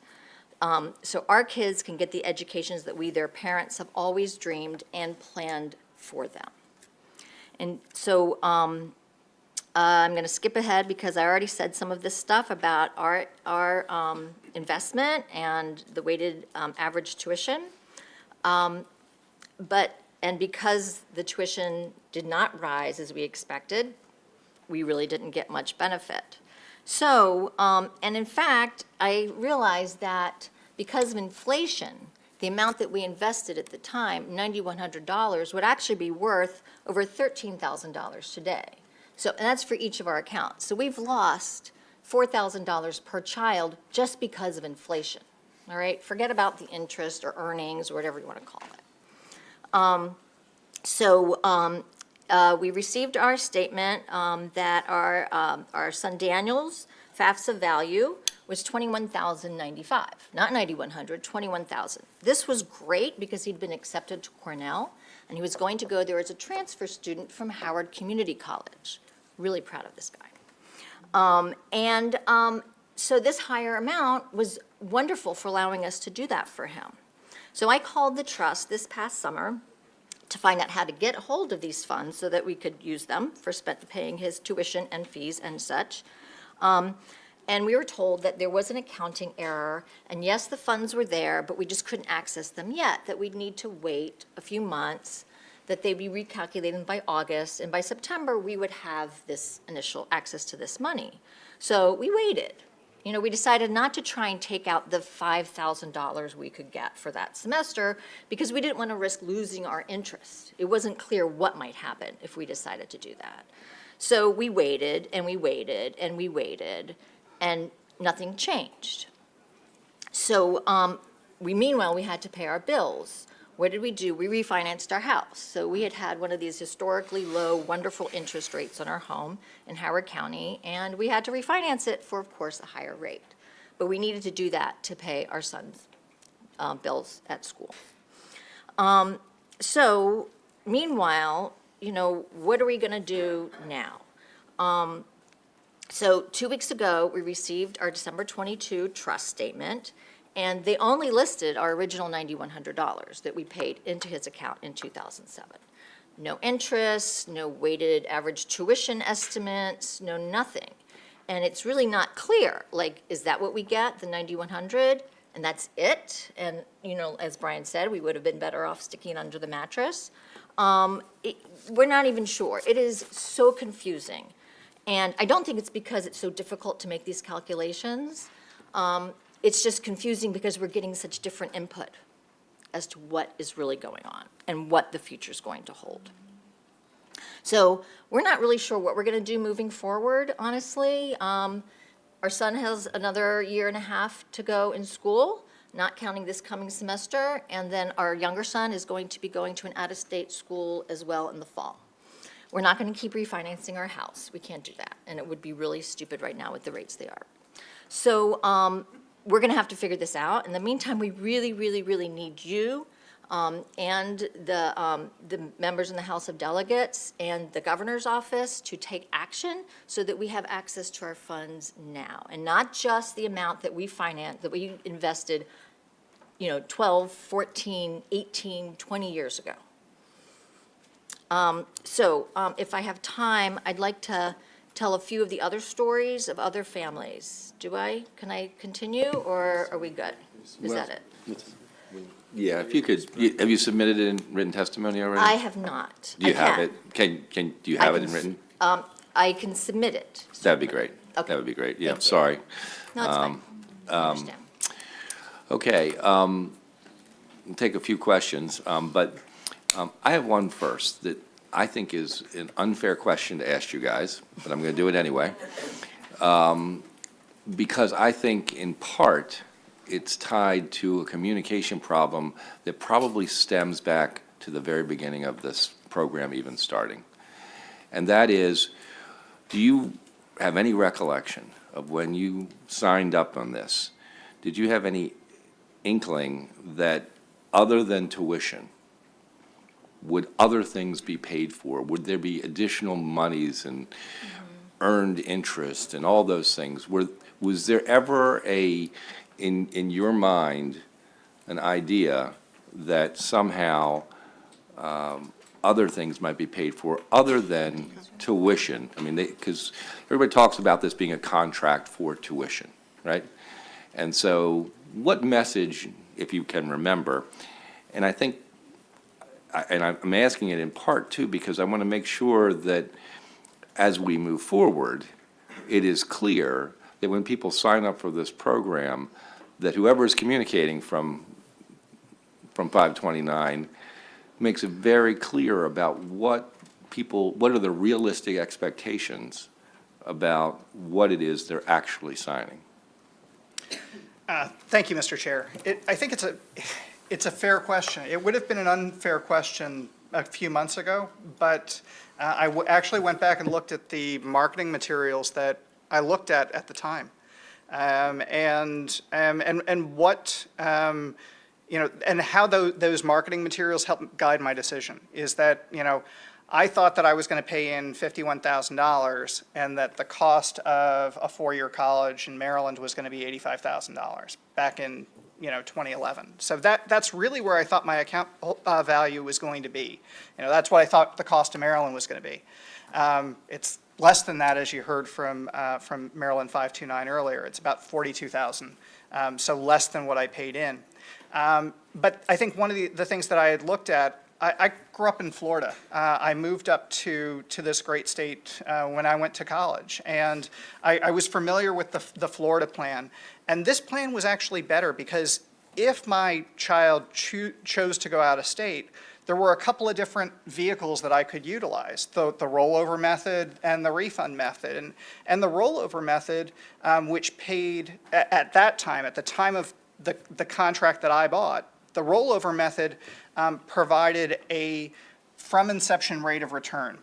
The from inception rate of return is like 5.8%. It has been for quite a while. So in my mind, I was like, even if Caleb goes to school out of state, I'm going to be all right because the investment advisors for this group, they're probably going to do a good job and they're going to get me a good rate of return. So I'm not a CPA. I was a video producer, but I ran a small business, and so looking at. Can I jump in there real quick? Yeah, sure. So what you just said was interesting to me. You said you would think you would be getting a good rate of return. Yeah.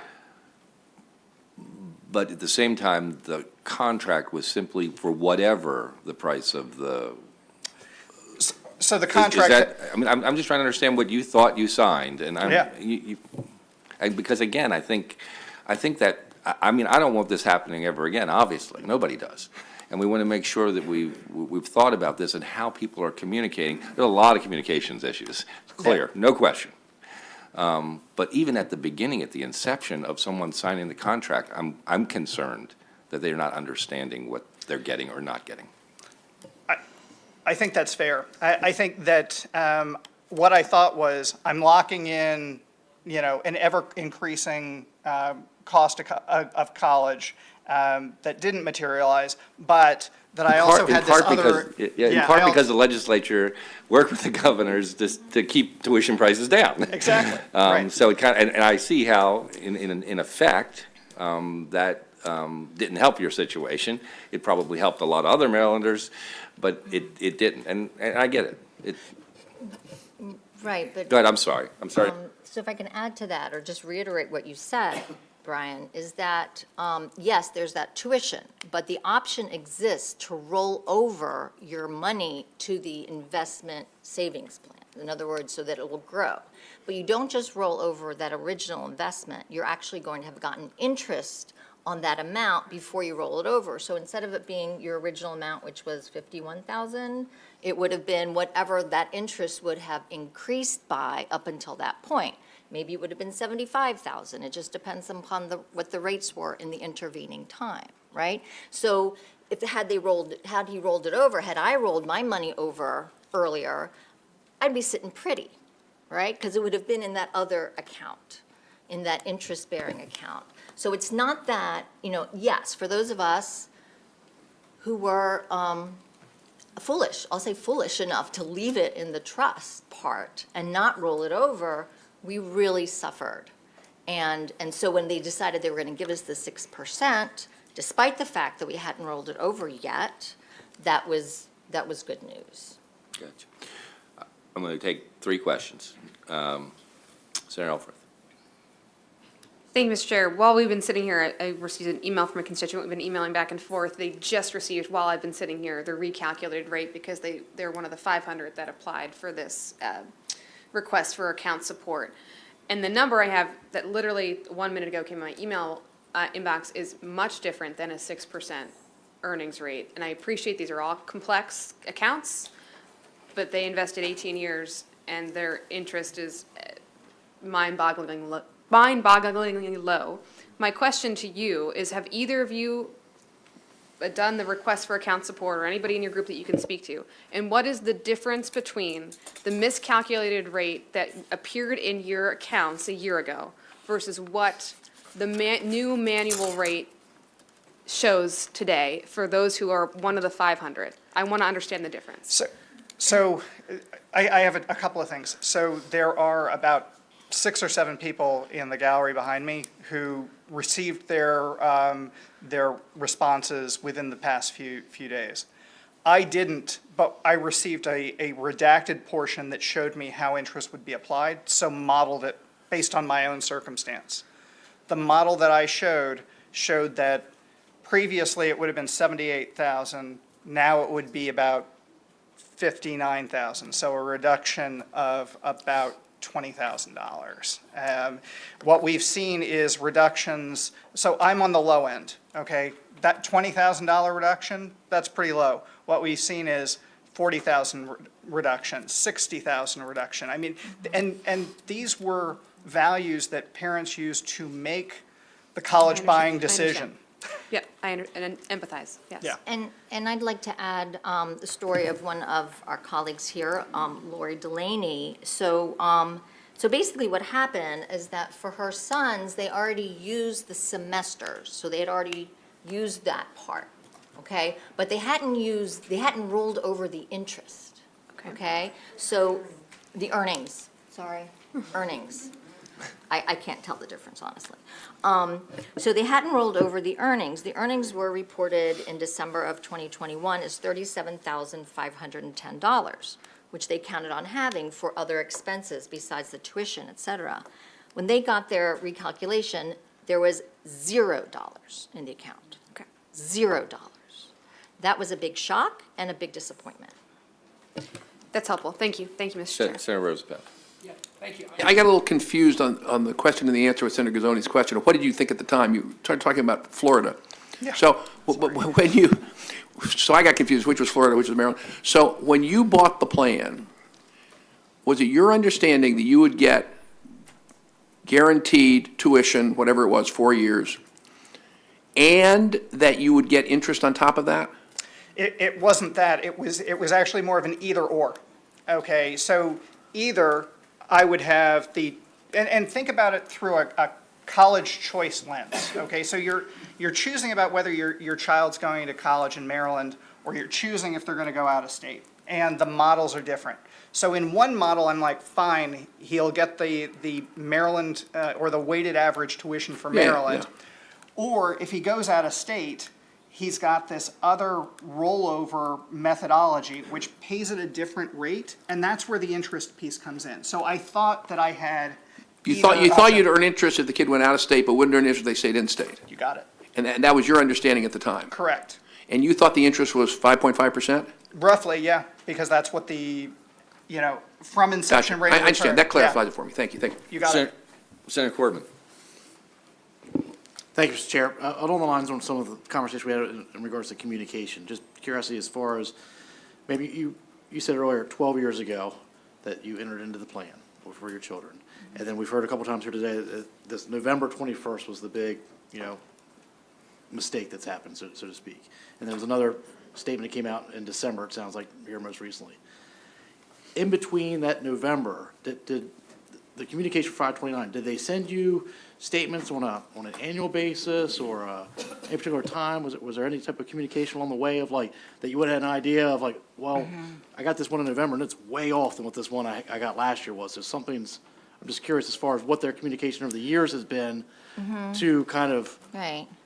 signal there may or may not have been an issue. So honestly, I'll tell you the real truth, as a busy mom, full-time, working full-time, I'd get mail from them annually, and every time I looked at it, it just said when I bought and how much I bought my, the investments for. There was nothing interesting or new in those documents, so I really didn't pay a whole lot of attention to them. There was no new information there. Yeah.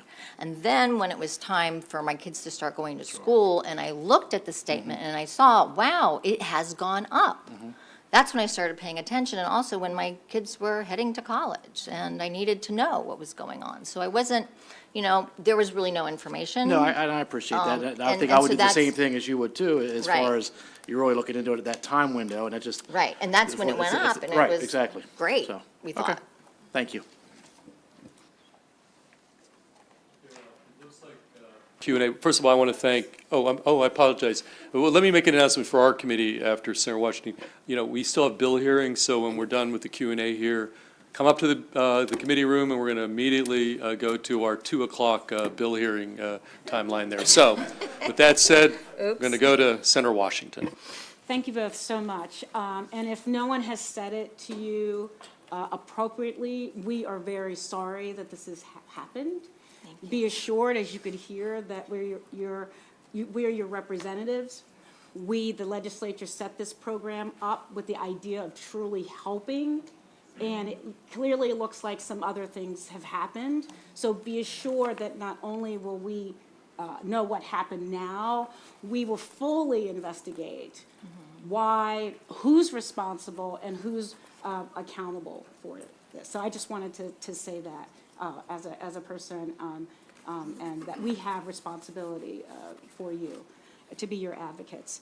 I wanted to also appreciate your focus on that June 2021, that meeting, that decision to hit the 6%, that was key, and so I appreciate you looking at that. I wondered if you, and you looked at that there was a 2018 audit that suggested that they were kind of concerned about the calculation in general, so that's something we need to look at. But I did want to ask about qualified expenses. So in Maryland, the 529 can be used for qualified expenses, and those expenses include apprenticeship programs and education loans. Are there any of your members or people who are using these to pay for their student loans who have not received their money? Are you aware of that at all? Well, just I'm ask. not. You're not aware? Are you? Okay, Not so aware. that was an interesting thing to see. And then finally, we had a solution, in addition to some of the solutions that you asked for, who do you think is accountable, and who else would you like us to bring in to have some answers for you? One of the things that we've heard, and I think, is worth examining, is I've now heard in 2 hearings that intuition was partially to blame. They say that they're not, and I think getting them publicly on the record would be helpful in that situation. I do think that having a history from other members of the board would be useful. And truthfully, if the prior executive director, Aaron Layton, would be able to talk to the history of the decision-making here, that would be helpful as well. Great, thank you. Thank you, Mr. Chair. Very good. Thank you, and thank you so much. We do You're welcome. appreciate you Thank you. participating. Thank you all for coming. We appreciate your presence. And the Triple E is heading out. I think you're down. Down. And we will start in like 3 minutes for the Maryland wastewater treatment plants.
Everyone, if you could, excuse me, everyone, could you please clear out the hearing room? We have another hearing coming right in. Thank you.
Okay, if we could get to our seats, please.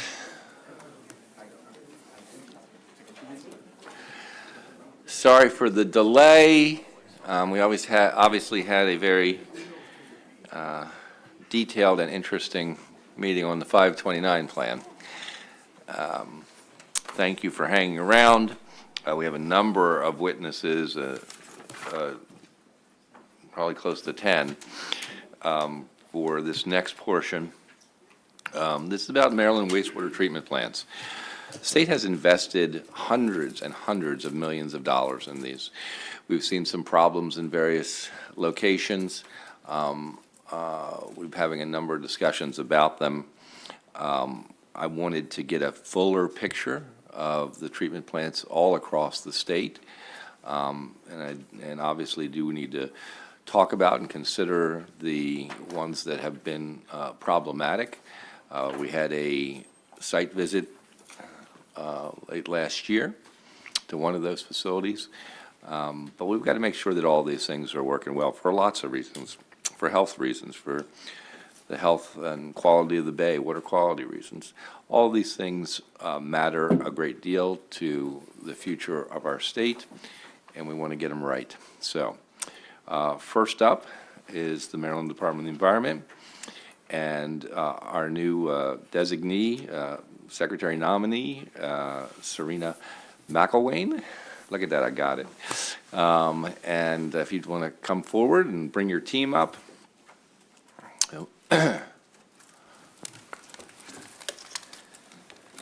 And I'll let you present. I know you put together a chart, which I appreciate, for all the facilities across the state, but I'll let you run the show the way you want to do it. Thank you so much. I wish I was going to run the show and take some leave, but no way. So, good afternoon, Chair Guzzoni, or Guzzoni, did I say yours right? Because you got mine right, okay. And Vice Chair Rosa Pep, did I say it right? Okay, Rosa Pep, okay. And members of the Budget and Taxation Committee, again, I am Serena McElwain, the Secretary designee for the Environmental Department of the Environment. And I really do appreciate you inviting us here to talk about the state's wastewater treatment plants, including Back River and Patapsco. The wastewater treatment plants play a critical role in our Chesapeake Bay restoration efforts as we adapt to a changing climate. Specifically, to achieve our 2025 Chesapeake Bay goals requires the full compliance of those plants.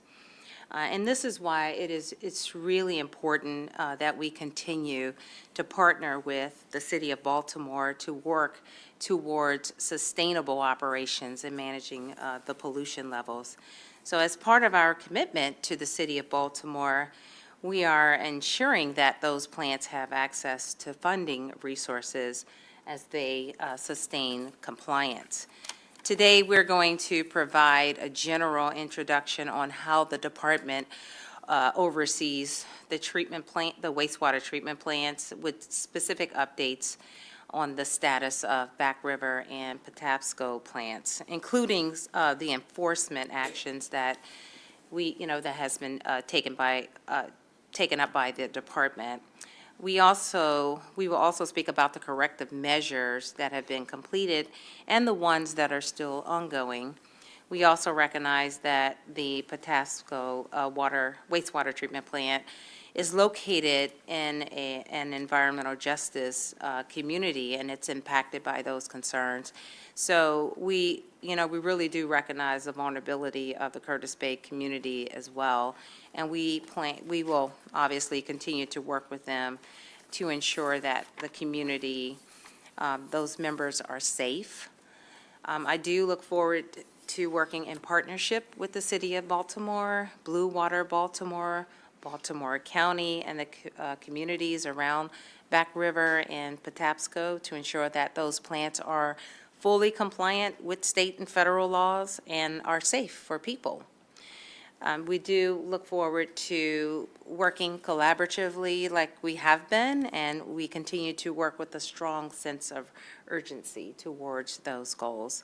So with me, I just want to introduce Deputy Secretary Suzanne Dorsey. We have Director Lee Curry. He's the Director of Water and the Science Administration, and we have Jeff Fretwell, Director of the Water Quality Finance Administration. And I'm going to turn it over to you, Director Carey, to start the presentation for us, please. All right, thank you. Thank you, Secretary. Good afternoon, Mr. Chair, Madam Vice Chair, members of the committee. Thank you for the opportunity again to present today. There is a PowerPoint or presentation that goes along with that. Will that be displayed or? It's going to be displayed. No? Okay. They have copies. You have copies of it? Okay. I'll just walk through the slides then. What I want to do is just walk through first from a broad perspective with Maryland's wastewater treatment plants, where we are today, what's been accomplished, looking at that return on the investment. Then I want to take a deeper dive and into Patapsco and Back River and provide some more information with respect to those facilities. So I'm going to turn to the second slide, Maryland's wastewater treatment plants. There's three main points on here. The investments that the state has made that you've authorized are really a key strategy for our success with Bay restoration. They're a fundamental part of the strategy of our success. The department's role is to make sure that the assurances are there through the permits, through inspections, through enforcements, and that's critical to accountability, and to also recognize that continued success in what's been accomplished at these wastewater treatment plants are going to be very dependent on workforce, making sure that there's a trained workforce that's able to operate not only the plants in the city, but also across the state, recognizing that's a national issue, and a continued commitment to infrastructure investment as these facilities age. The second slide that I have describes Maryland's wastewater treatment plants, and my point, or the point of this slide, is to really give you some perspective on, they range in a variety of sizes. So you'll see each plant identified on the map of Maryland. There's 67 what we call large wastewater treatment plants. 65 of those are in operation at these ENR levels, enhanced nutrient removal. So this is the highest technology level for wastewater treatment plants. Maryland is nationally recognized and globally recognized for its success at these plants. We've also we're in the process of upgrading minor plants, several of those, 35 minors are smaller facilities, 35 have been upgraded out of the 217. I do want to recognize that two of the largest facilities in Maryland are located in Baltimore City. They're owned by Baltimore City, one's located in Baltimore County, that's Back River, the second is Patapsco. Those two plants by themselves, in terms of what we're working towards for our Chesapeake Bay restoration, result in about half the pollution load reductions in the wastewater sector. The next slide, I think, really points to or illustrates the success of the investment in the wastewater plants. It's called Monitoring Progress, and it's yielded great return on investment. And if I can orient you on that first graph on the top right, you'll see the blue line moving from left to right. What that's showing you is from 2009 up to 2021, the pollution reductions that have occurred, so the nitrogen reductions. It's been more than a 70% reduction. This is what's being measured out of these wastewater plants. So we're looking at this data and summarizing it for you each year.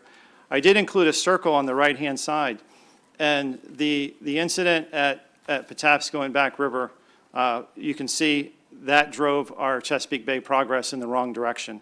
You can see as you move to the right where the circle is, it ticks up a little bit.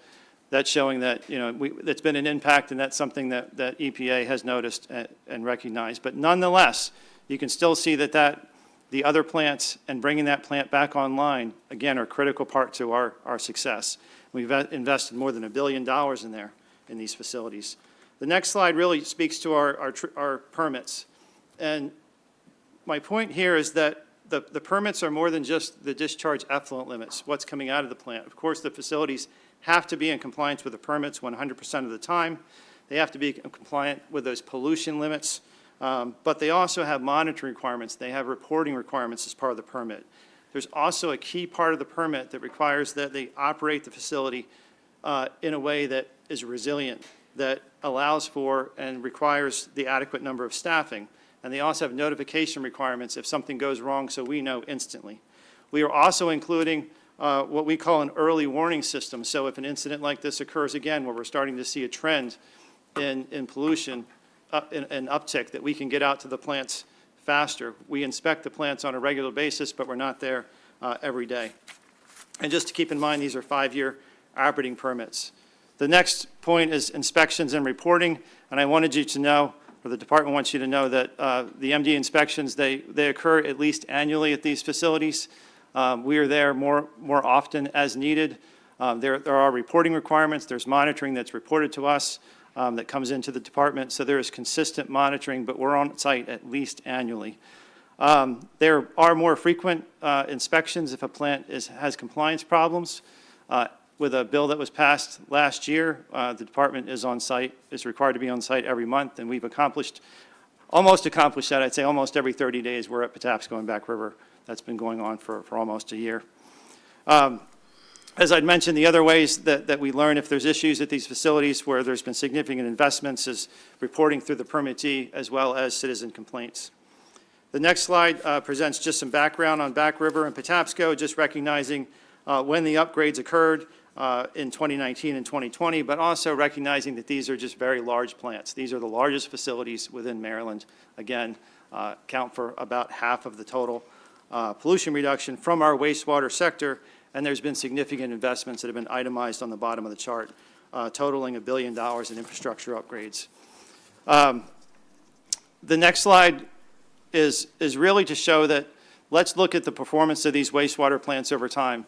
This is a summation of what's been measured coming out of these all wastewater plants in Maryland over about a 20-year time frame, beginning back in 2005. I'm sorry, this is Back River, my mistake. So this is Back River specifically. So if we look at Back River, and you can see the orange line moving from left to right, notice that you can see it fluctuating. The pollution coming out of the plant fluctuates on a year-to-year basis. Now, if you move to the right, you can see on or about September 1, 2017, the plant was upgraded to enhanced nutrient removal. And you can see there was a significant decrease in the nutrient levels coming from this plant, probably more than a 50% decrease. So the plant was operating at ENR levels. And you can see that continuing on through 2018, 2019, and then you can see in late early 2021, pollution increasing again. So I just wanted to show you over time where we were and where we are today. There's a next slide that talks more specifically about Back River. What we did is we zoomed in on the time frame, and we wanted to show you since January of 2020 what's been occurring, both with inspections, both with actions that have occurred at the facility, and where we are today. So if you look from left to right, probably back in January of 2021, the department was noticing that there were some issues at the same time we were preparing for inspections. Our inspection, detailed inspection on site when the facility was experiencing problems started in probably about May of 2021. We requested immediate action at that time from the city. The city responded with a strategic plan. As time went on, the department, through our inspections, we're not seeing the progress that we were asking for and expected. In January of 2022, we filed a lawsuit. You can see pollution levels increasing into 2022. There was a directive to MES when we saw that there was a significant problem at the facility. And that what we saw was a decline in terms of maintenance and operation of that facility. MES arrived on site at the end of March, and it was teamwork. I would say the city was very responsive when we arrived on site. The directive was issued on Sunday. MES and the city team was there on Monday. We all worked together to figure out what the plan is moving forward. MES had an experienced team that they can talk in more detail about. You can see a lot of progress was made by a lot of dedicated folks, both from MES and from the city. You know, it really was a team effort in MDE. And you can see where we are today. There's a horizontal line, which is a red line that shows that level, which is the high or enhanced nutrient removal or high treatment. You can see that plant is now performing better than ENR, and that's where we want to keep it.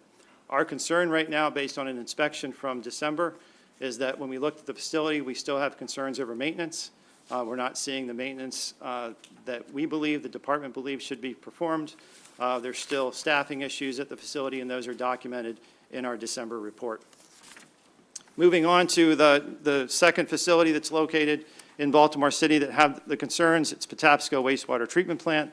That's located near Curtis Bay. The Secretary talked about the EJ concerns and the community concerns there. You can see that Patapsco, beginning back in 2005, had very high levels of pollution. It's actually probably about 4 or 5 times greater than what the best technology is. You can see as time went on, as you move from left to right across the graphic with the orange line, you can see about 2018 or 2019, there was a significant drop in pollution levels, getting close to ENR, but not at ENR. You can see that in January of 2021, ENR was completed, upgrades occurred, but nonetheless, there were issues at the facility. It's our understanding, based on inspections, the issues are somewhat different. They had solids built up into the facility. They were unable to remove those solids from the facility. They also had other maintenance issues, but not quite as severe as Back River. So if we zoom in the next slide, and that slide's titled Current Performance, Patapsco and Back River, you can walk through a similar time frame that I had for Patapsco, very similar to the one I had for Back River. So if you go from left to right, you can see in May of or late in 2020, we were preparing for an inspection, and then you can see in May of 2021, the inspection begins, and then we requested immediate action, same as we did for Back River. Again, dealing with a slightly different issue, we needed to find a way to remove solids from the site. We worked closely with the city. We talked with MES. We got MES involved also, who had conversations with the city. We were able to issue some expanded permits that allowed solids to be removed and taken to other places. And you can see between July of 2022 to November-December timeframe, there's been significant improvements in what's coming out of the facility. It's still not at ENR levels based on our inspection reports. There continue to be staffing concerns also at that facility. There's the final, or not final slide, but next slide, it talks about a recap, the MD steps taken to this point, to get to this point. And I would say getting at this point, we're seeing discharge levels at Back River better than ENR. We're seeing discharge levels at Patapsco not quite at ENR, but we're still seeing significant concerns related to operation and maintenance. But getting to this point, it was really consistent, constant engagement. We did have a directive that was issued to MES that required MES to be at Back River. That's been revised twice. The current directive that was recently signed by MDE and the City of Baltimore has MES on site at least till the end of April. There's a limited amount of staff there. It's not the same level that was there previously. And then just a recap on Patapsco, I talked about the expanded solids, the options to expand solids removal from that site. Next, I just want to touch very briefly on the state of the legal action. Our goal and our objective is to make sure that we have confidence that as we move forward, all the actions that need to be taken at the facility will be taken. This includes maintenance, this includes fixing what's broken, this includes having adequate staffing. A lot of that happens through our state court case in terms of our lawsuit. We are currently in negotiations with coming to an agreement. It's a three-party agreement. It includes Blue Water Baltimore, who is here today. It includes the City Department of Public Works and the Department of Environment. We have a very important meeting next week, which is scheduled. We've been working through negotiations for about 2 months. The meeting next week really gets into the details on what's needed at that facility, what's needed in terms of operation, what's needed in terms of maintenance, what's needed in terms of staffing. There are some key issues that we're working through so that you know what's in that consent decree, and that is the tool that the department's going to use to ensure accountability and confidence that actions will be taken. It includes background of what happened, corrective actions, and it's going to be guided by third-party engineering reports. I also want to just touch on, there's a penalty associated with violations for discharges of pollution into the environment. The department is looking at something called supplemental environmental projects that's been talked about for some time, which is we recognize that there's been impacts to the communities. How can we use the penalty to have a nexus with what occurred in terms of the impacts to the environment, but also help the communities and at the same time increase resiliency. So we're not just looking at one penalty piece. We're looking at how do we make this process whole again. The timeline, I would say, for reaching agreement, we've been working on this for a couple months. I think March is probably a realistic timeframe of this year to have reached agreement as we work through the details and get a final consent decree that would be ready for signature. Funding and affordability is a key issue. We recognize that first and foremost, we need to make sure that these plants are operating 100% of the time within their permit limits, and that protects the environment, public health, and public safety. That's number one. We also recognize there's affordability concerns, and we've been working with the city. There's a great opportunity right now with the federal infrastructure funding. Jeff Fretwell, who's sitting to my right, has been working with the city to help and EPA to make sure that they have access to funding and that there is no dollar left on the table. And all the funds and all the resources needed are going to be, we can help the city get that. There's also an excellent opportunity, given some of the environmental justice issues, which puts the city in a great position for receiving additional funding. So just in summary, based on what I was walking through earlier, the state's investment, your decisions related to investing in wastewater treatment plants is a success. It's recognized as a success. I believe it's borne out through the data that we presented earlier in terms of pollution reductions. For it to continue to be a success, we need to make sure that operation and maintenance is plays a critical role moving forward. And that's going to be dependent on, one, making sure there's preventive maintenance plans, making sure that there's adequate staffing, and then also thinking about automation of certain facilities moving forward that I think can help modernize these plants. We, in the department, will continue and commit to using all the tools that we have available to make sure that there's full accountability with respect to bringing these plants back into compliance, full compliance, which means also adequate staffing and maintenance, but also continued compliance into the future. And thank you for the time today. I appreciate the opportunity to share this information with you, and happy to take any questions. Thank you. Let me start by going back to the beginning of all of these plants. You provided a chart for us, and I believe there are 11 major facilities, not the biggest, but major facilities nonetheless, 11 that are rated as significantly non-compliant. What can you broadly say about all of that, and how does it relate or not relate to what has happened at these two bigger plants? So I think 5 of the facilities, well, let me start with just the larger facilities. There's 5 of the facilities where they are discharging pollution levels greater than ENR. 2 of them, one's Patapsco and Back River. So I believe those are back down to ENR levels. So what that does is leaves us with three majors. And I think looking at three of these large facilities out of the 67 facilities, I think what that means is it's working overall, and we're only seeing a concern at a handful of facilities. It's going to vary in terms of what needs to be done at each facility. I was talking with our inspectors earlier about this, and I asked from the point of maintenance, are we seeing, is maintenance at these facilities a pervasive issue? And we're not seeing that right now. Our inspection report does look at that, but what's on here is where we've seen effluent violations. What's not on here is where there's been some maintenance concerns, and there's only a handful of plants where we're seeing maintenance, and we're looking at that issue too. So I guess my point is that the issue doesn't seem to be pervasive across all the plants. So is it true that, would you say then that what they all have is a maintenance program at all these plants, and who is responsible for that? Each facility is responsible for its maintenance program. When the department has an inspector that goes on site, we ask for, show us your preventive maintenance plan, show us your operations plan.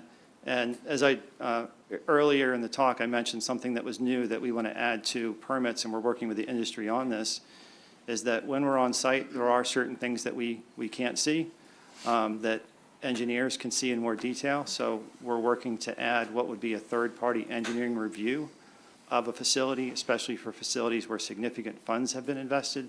So we have that to guide us into the future. You went right to where I was going with all of this.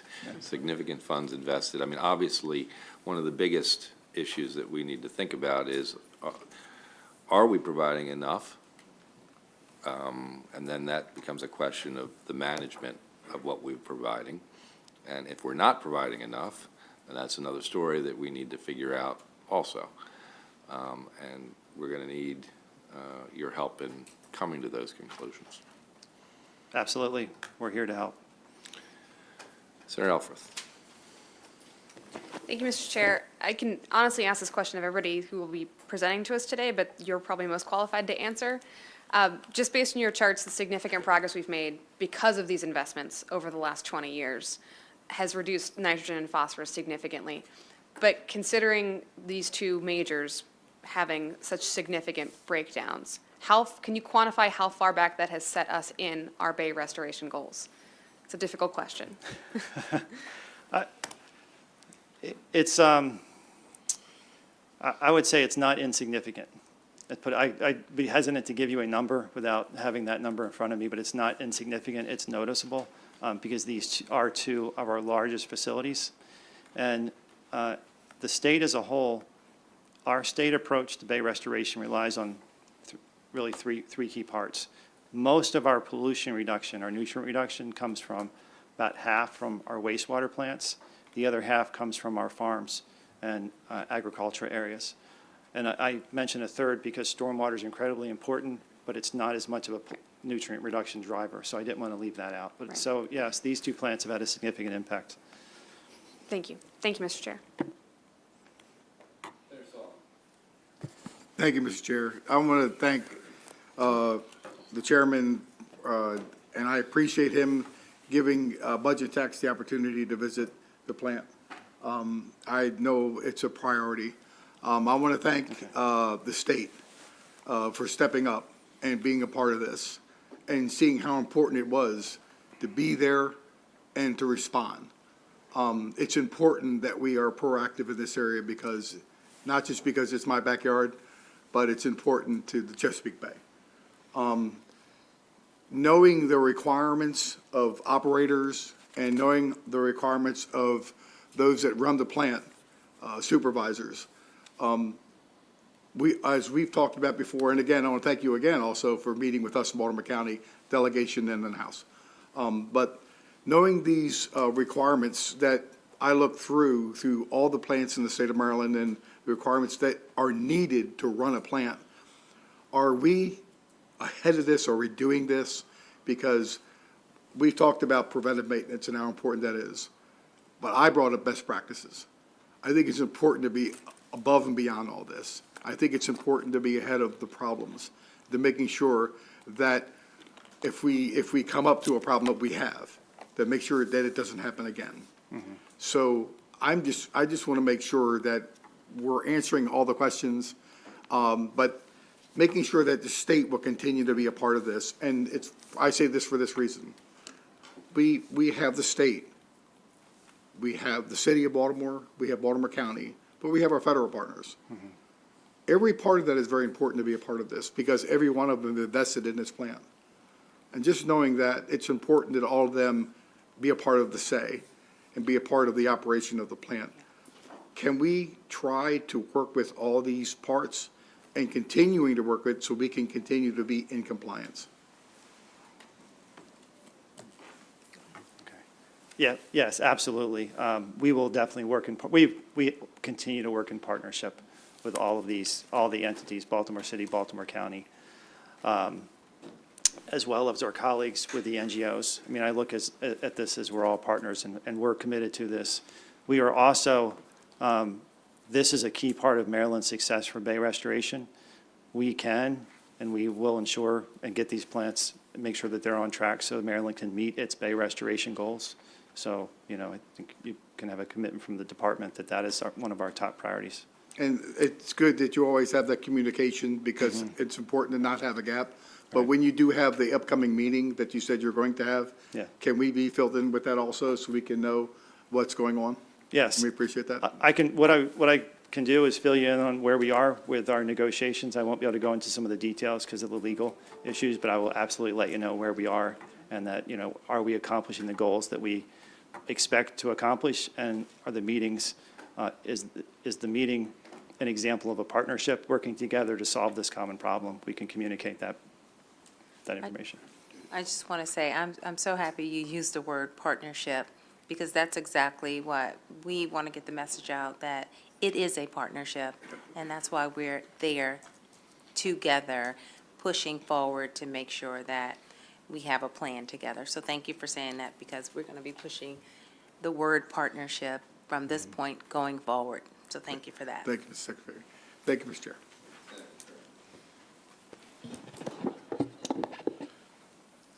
Thank you, Mr. Chair, and thank you all. I guess my questions are in reference to some of the staffing challenges. So when you talked about the other wastewater treatment plants that are facing challenges, you talked about maintenance not being a pervasive issue, but could you speak to if staffing is a big issue? Is that a common denominator?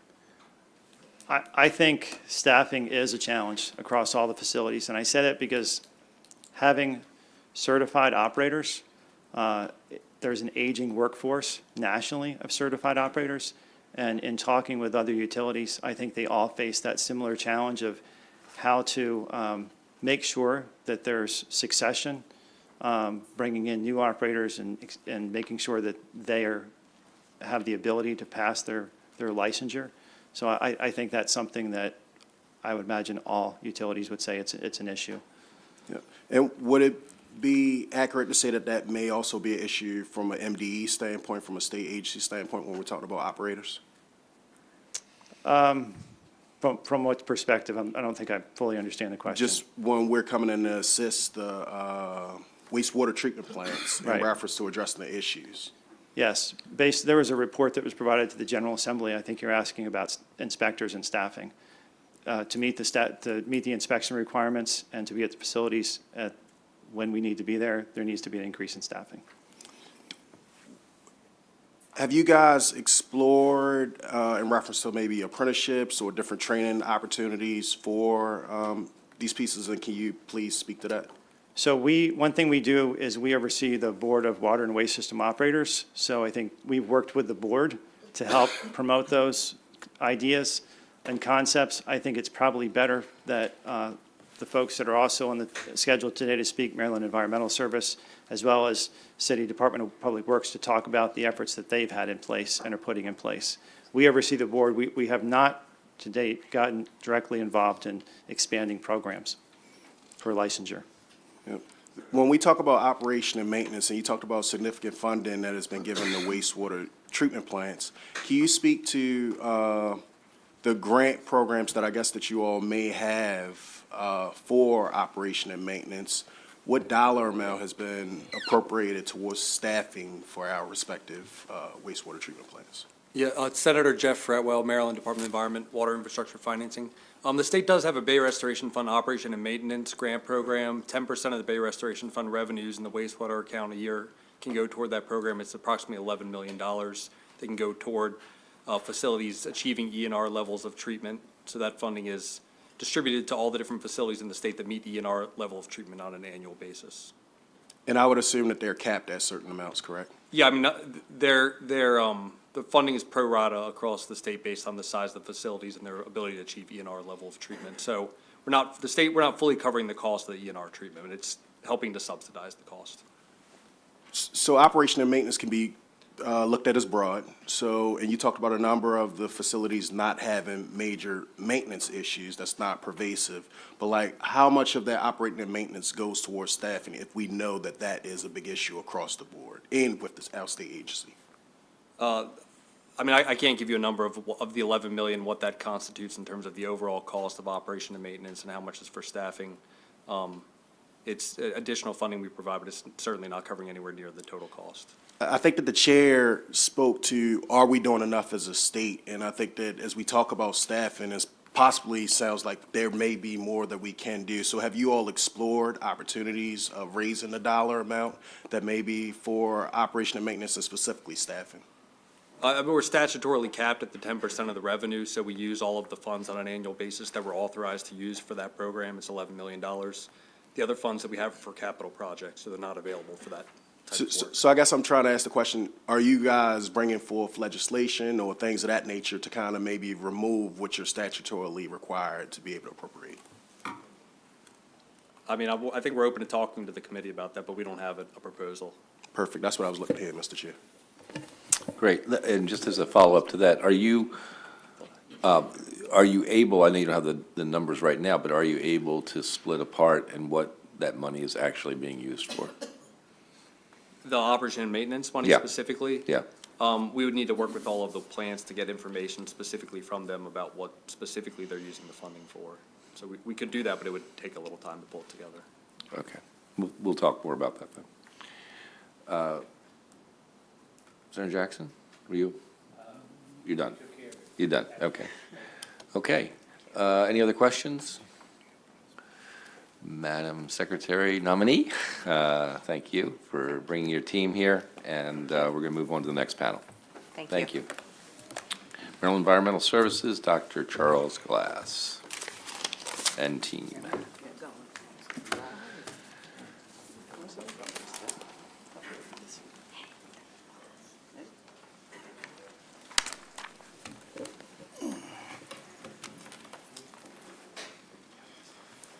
Good afternoon, Senator Chair, Chair Guzoni, and members of the committee.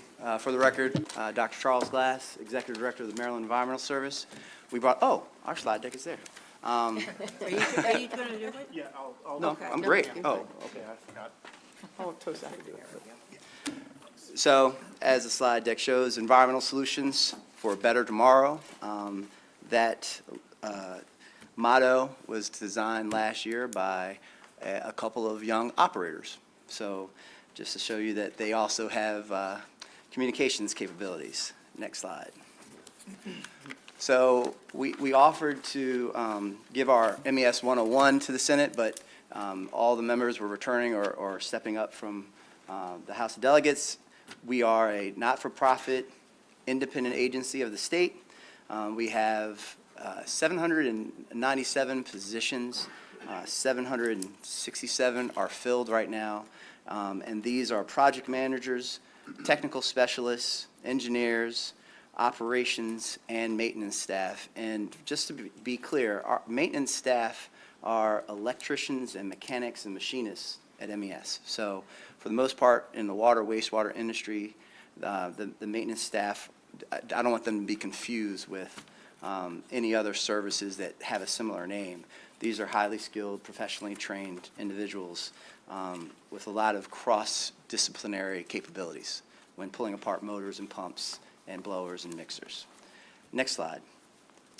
So MES operates water and wastewater treatment plants, particularly for the Department of Natural Resources at all state parks, Department of Corrections and Public Safety and Corrections throughout the state, and also Maryland Military and several other Department of Health, et cetera. So we were formed inside of DNR in 1970, 52 years ago, going on 53, and we have operational functions in 5 different regions. We're split in our water, wastewater operations amongst 5 different regions.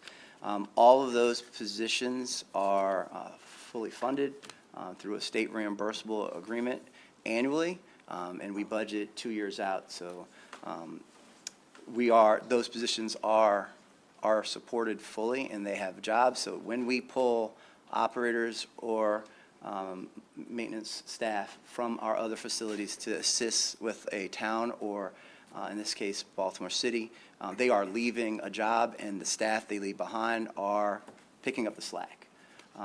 With that, Deputy Frketic is here. We might have misinterpreted some of the questions from the committee and listed some of our large wastewater treatment plants, but this is a good overview. Deputy Frketic has 34 years of experience with MES, 30 years, 31 and a half managing the capital programs, and she still, as Deputy Secretary, Deputy Director, getting a promotion. has operations. So with that, I'll pass it to Deputy Frketic to give you the presentation on our plants. Thank you, Dr. Glass. Good afternoon, everyone. I'm happy to be here. MES has 4 major facilities that we operate, in addition to about 60 other smaller wastewater treatment plants. So as you saw, we covered the state. We have the 4 big ones. 3 of them are at correctional facilities, and the 4th one is Freedom District up in Carroll County. And that serves Springfield Hospital Center and also the Sykesville area, Eldersburg area of the county. The county is actually our biggest client there. Next slide, please. Okay, Dorsey, like I said, is Department of Public Safety and Correctional Services, and we have operated a facility there since 1971. The facility that we have right now was started up, it's a newer facility, newer. It was started up over 30 years ago because they started that plant right before I came to MES, but it's rated at 2 million gallons a day.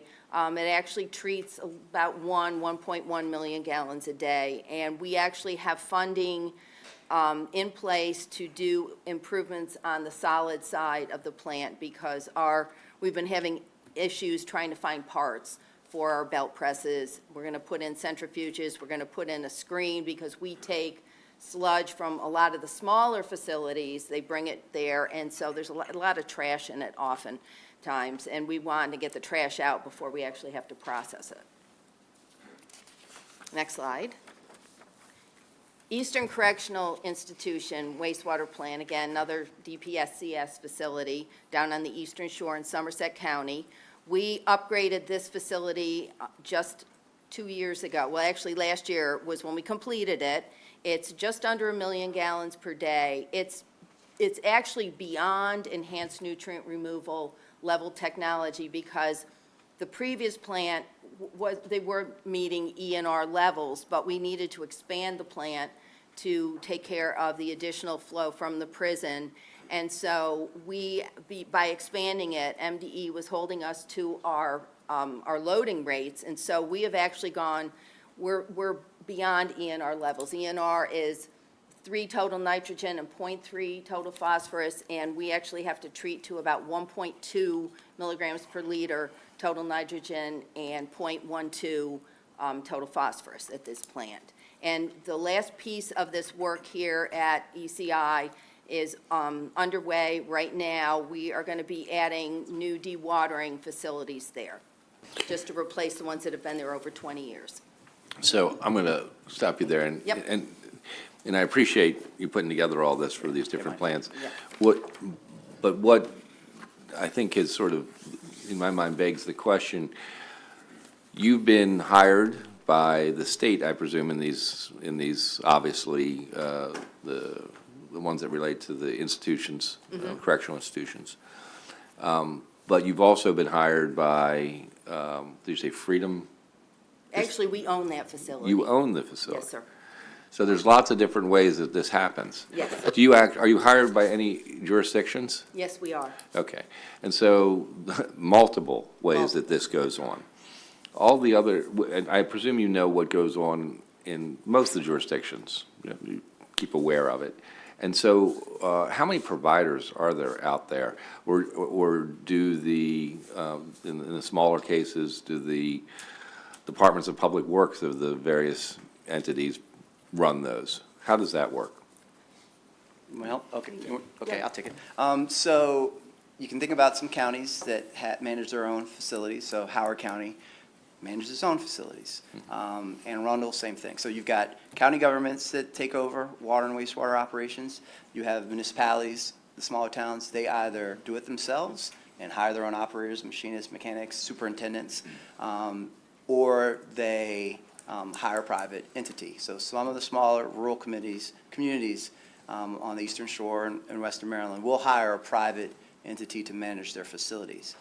We are designed, the legislature designed MES to be there to, if someone asks for a proposal, to supply it without question for our environmental mission. So it's a whole gamut depending on how individual counties and Just out of curiosity, do you know of any that sort of join together?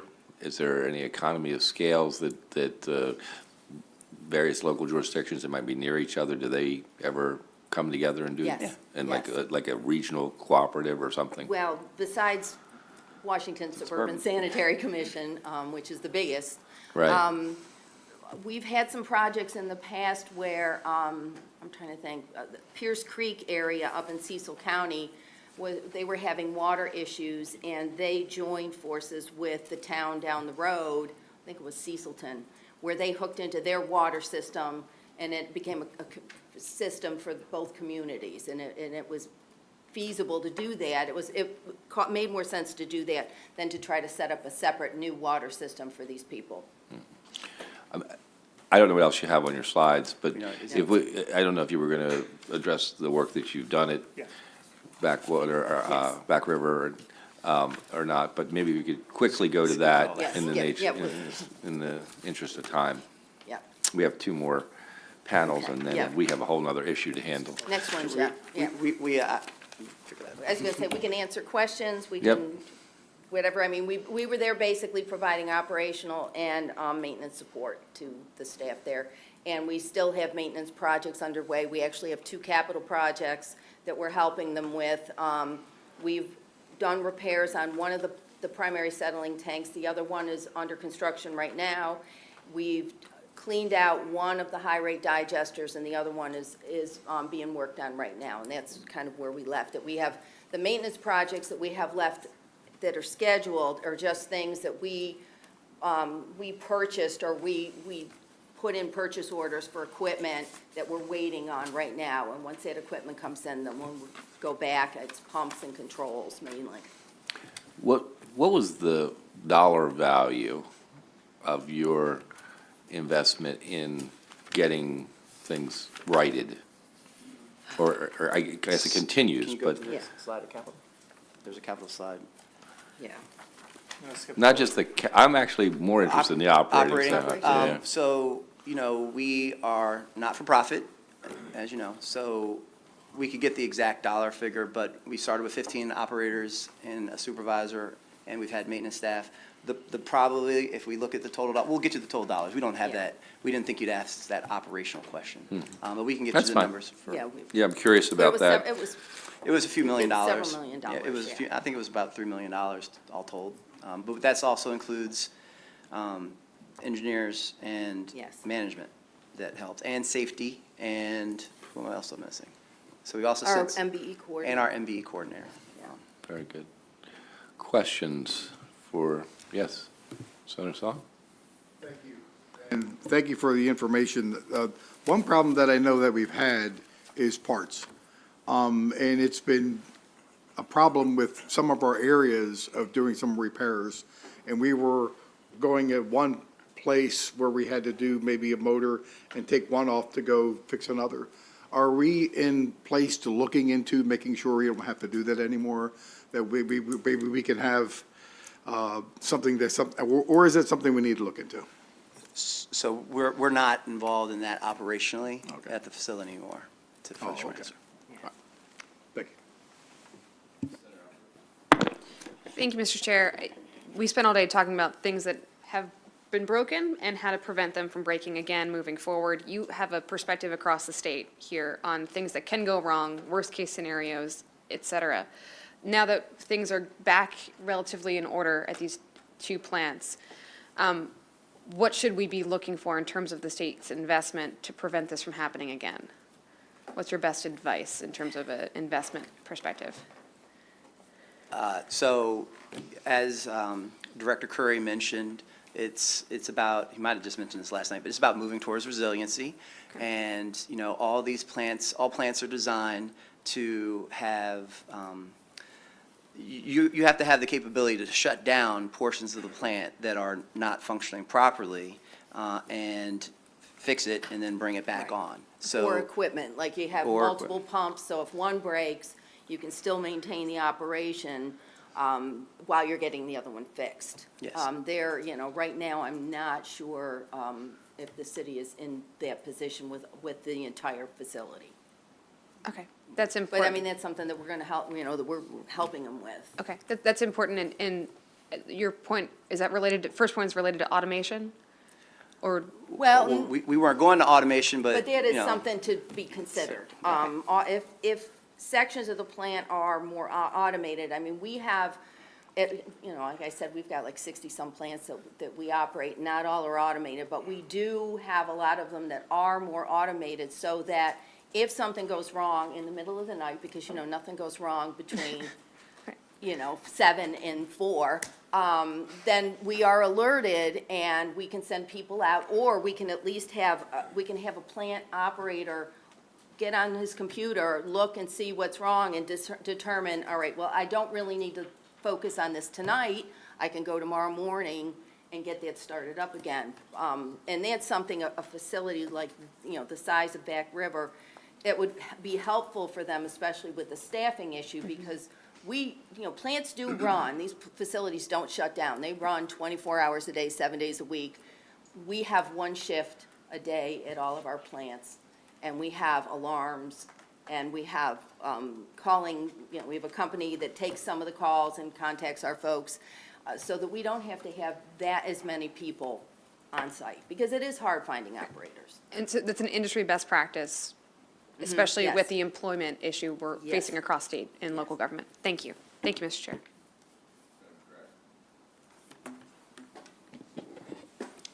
First, thank you, Dr. Glass, and I appreciate the many conversations that we've been able to have on this specific issue. Just in reference to the staffing piece, could you speak to how does MES work in reference to when they do come in to help? And are you all facing the same staffing challenges that other wastewater treatment facilities would? So we have a different structure than Department of Public Works. So this, you all know the difference in our structure. But we had a challenge of approximately 10% vacancy at the start of this fiscal year, and I am extremely happy and proud of the entire. Started last fiscal year. Started last fiscal year, but we actually saw the financial results of that issue as we closed, and as you'll see our budget books. So in FY '23, MES has a different structure, and we can set goals and challenge a stretch goal for the entire agency. We are now at 4.04% vacancy, and I believe we're the best state agency at that metric. And so we did everything to meet it. But we also the first program that we adjusted for a new career path was our operator in training through operator series. We just lost, Howard County just poached one of our operators. She was incredible. She also was college educated, and they poached her as soon as she got her Class 5 license. And that happens consistently. So, but what we've got to do is we've got to keep that going, keep that going. So we have reached out to everyone. We've been in Baltimore City. We've gone to high schools. We've gone to community college. We've gone to the universities. We've gotten the Chi Epsilon report on University of Maryland, and we're sharing all those people with 3.8. We don't think we're going to get them, but we get some, and we have 10 engineers for each of our operational groups. Anyway, so we created a new series, Operator Beginning, right out of high school, GED, all the way through 7 years of experience, and they have that schedule. By that time, they're looking toward being a supervisor, but we wanted young people to come in and see that they've got that. You keep training, and all these years, they require them to continue training, even after they get their license. Yeah. We're still going to lose some because we don't pay the best.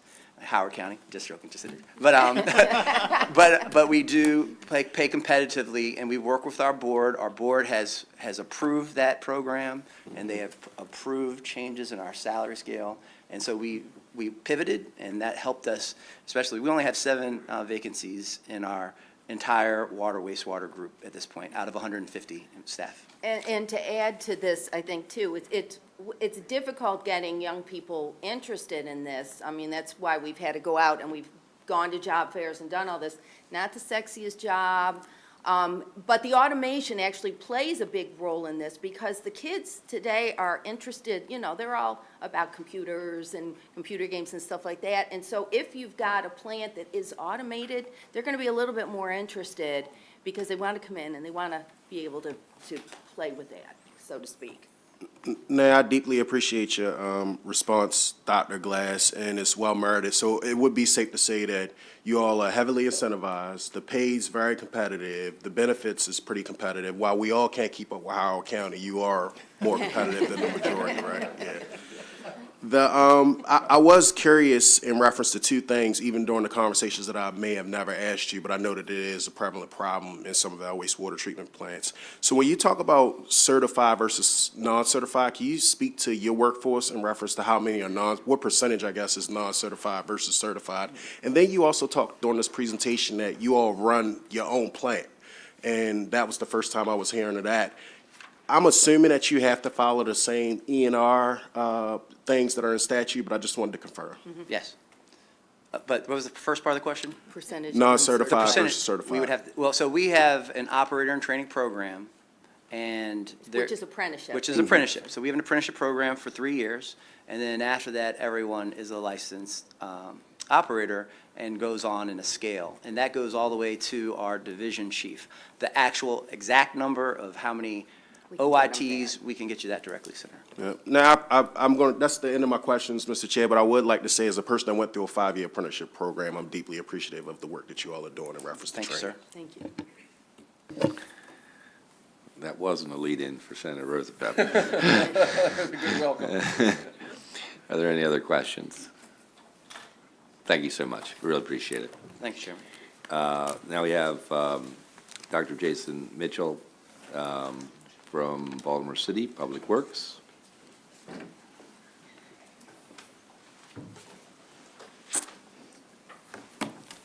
and your team. Yes, good afternoon. I think we have a potentially presentation that's coming up.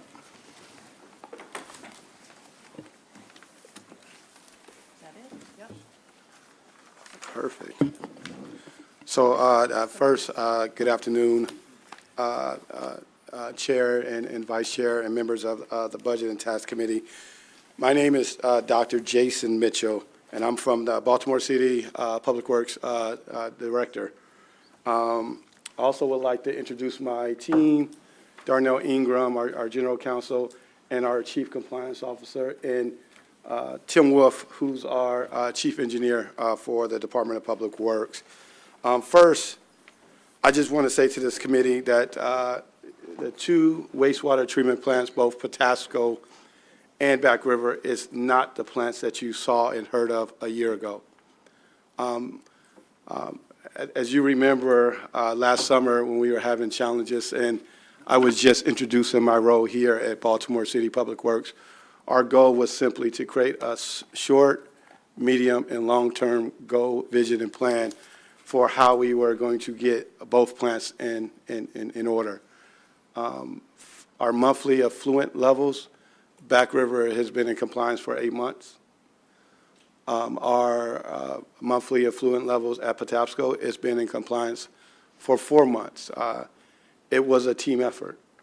Our team effort was our Maryland Department of Environment and Madam Secretary and her team. It was MES and Dr. Glass and his team. It was other contractors that we had at site. It was DPW employees that did a heavy lift at that site and is doing a heavy lift at the site to keep that up to date. And it's also partners in our accountability partners and folks like Blue Water Baltimore that hold us accountable to preserving the health and safety of our waterways. And so, as we mentioned earlier, it's a partnership, collaboration, and team approach to move this forward. Next slide. What we're going to briefly talk to you all, and I know I only have a few minutes, but really talk about what we did short term, what we did in the medium term, and what we're doing long term for the future success. Because what we are hearing today is how do we maintain affluent levels for now and for decades to come. And that's what we want to talk to you all here about today. As you are aware, Baltimore City has moved forward many initiatives that allow us to go forward in this comprehensive way and to move swiftly to compliance. During, I think, 11 weeks into my tenure, I issued 3 emergency orders to authorize $38.5 million in funding to do major upgrades at our facilities. That was important. And the reason why it was important because we knew we needed to act swiftly to repair and make improvements at the plant to get it in order. And it was our partners as well as ourselves that really helped us move that work. It was the help of many that has done that. We improved things such as our digesters, cleaning and repairing our filters, helping support, as you heard from MES, our primary saline tanks, our reactors, and many other assets at these plants. That was very critical. One of the things that we noticed early in these plants that we had to get solids off the plant. And once we do that, and we know that we would see better affluent levels. And we saw that in the data and the science, and we saw that the outcome of doing those improvements. How we are looking for going for the next 5 years. Well, we have another $300 million in investments, and I'm glad to hear MDE, our state partners, and even talking with our federal partners about collaboration and funding to be able to help not just these plants, but all plants in the state of Maryland. We have projects such as our digester. I think you saw earlier those big eggs. We have to rehab those. Those were neat work. They're old assets. We need to improve them. We have more primary saline tanks that we need to get up and operational. We have our liquid oxygen plant at Patapsco. Those assets are critical for that resiliency of these plants and so that we don't have to have these conversations going forward. So our goal going forward, in order to really stabilize this plant is very simple.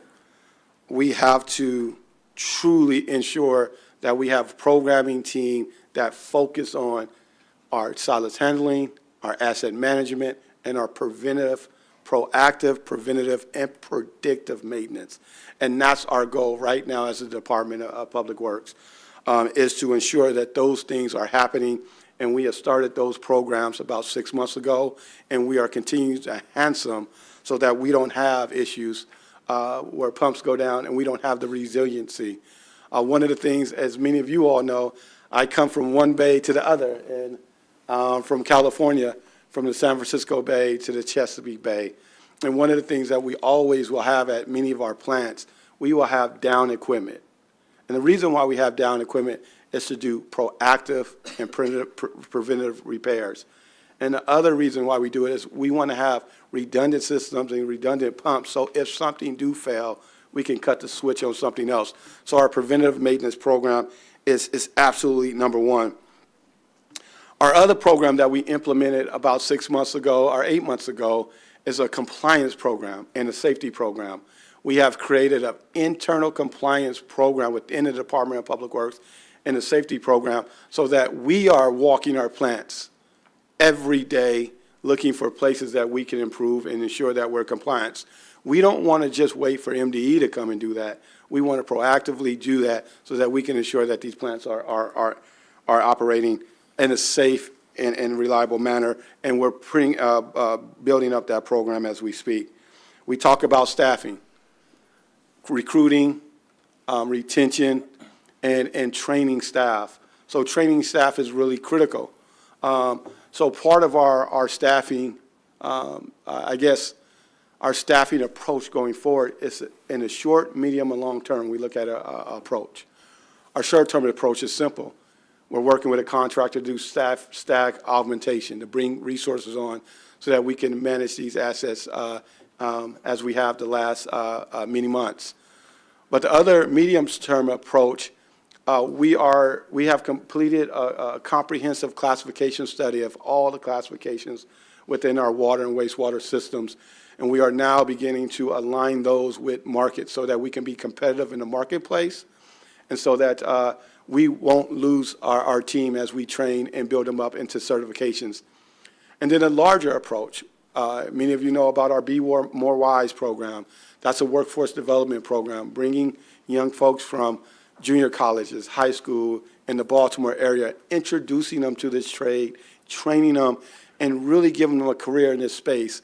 And so we're doing that with the Be More Wise program and our YH2 program, and we have a few dozen participants in those programs right now getting trained, getting certified, so that they can secure our plants. And next slide, I think you all hit on something that is very critical. In order for these plants to succeed, many of the older cities like Baltimore are facing aging infrastructure. So there has to be an attention in really improving those assets, but also, especially for Baltimore City residents and Baltimore County residents, is doing it at an affordable pace where not only our rates, but the affordability of these utilities are something that the common person can do and can afford. Because as you know, there's many people just worrying how to get milk, how to get eggs in the family, how to buy bread. We don't want them to worry about how they get water and how they flush their toilets. And so it's critical that we do that work with the idea that we look at affordability. And last but not least, we can't do it without collaboration, without partnership, and without continuing to work together so that we can solve these problems, not just in DPW, Baltimore City, not just in the state of Maryland, but how we do this throughout the country, because the staffing issues, the supply chain issues, the inflation issues is something that every utility has to face throughout this country. So I'm glad to have great partners with me, and I'm looking forward to the continued collaboration and how we continue the great work of Baltimore City and pulling these two treatment plants into compliance and keeping them into compliance. Thank you all. Do you have some comments, sir? The two of you. Anybody else? Oh, no, I'm Dr. Lingle, General Counsel and Chief Compliance No, Officer. yeah. Okay, that's fine. I'm not putting you on the spot. I just wanted to be sure you had a chance to speak. Committee members have any questions? Senator Salling? No, thank you for the presentation. I see, as we stated more than once, how important it is to have the preventive maintenance program and everything in place, and safety, which is the top priority in any type of industry, general industry. But are these times that you have, for instance, the preventive maintenance program, do you have these as scheduled times throughout the year, so making sure by the times that you use by hour of any type of engine, motor, or anything like that, that you're making sure that you're ahead of it?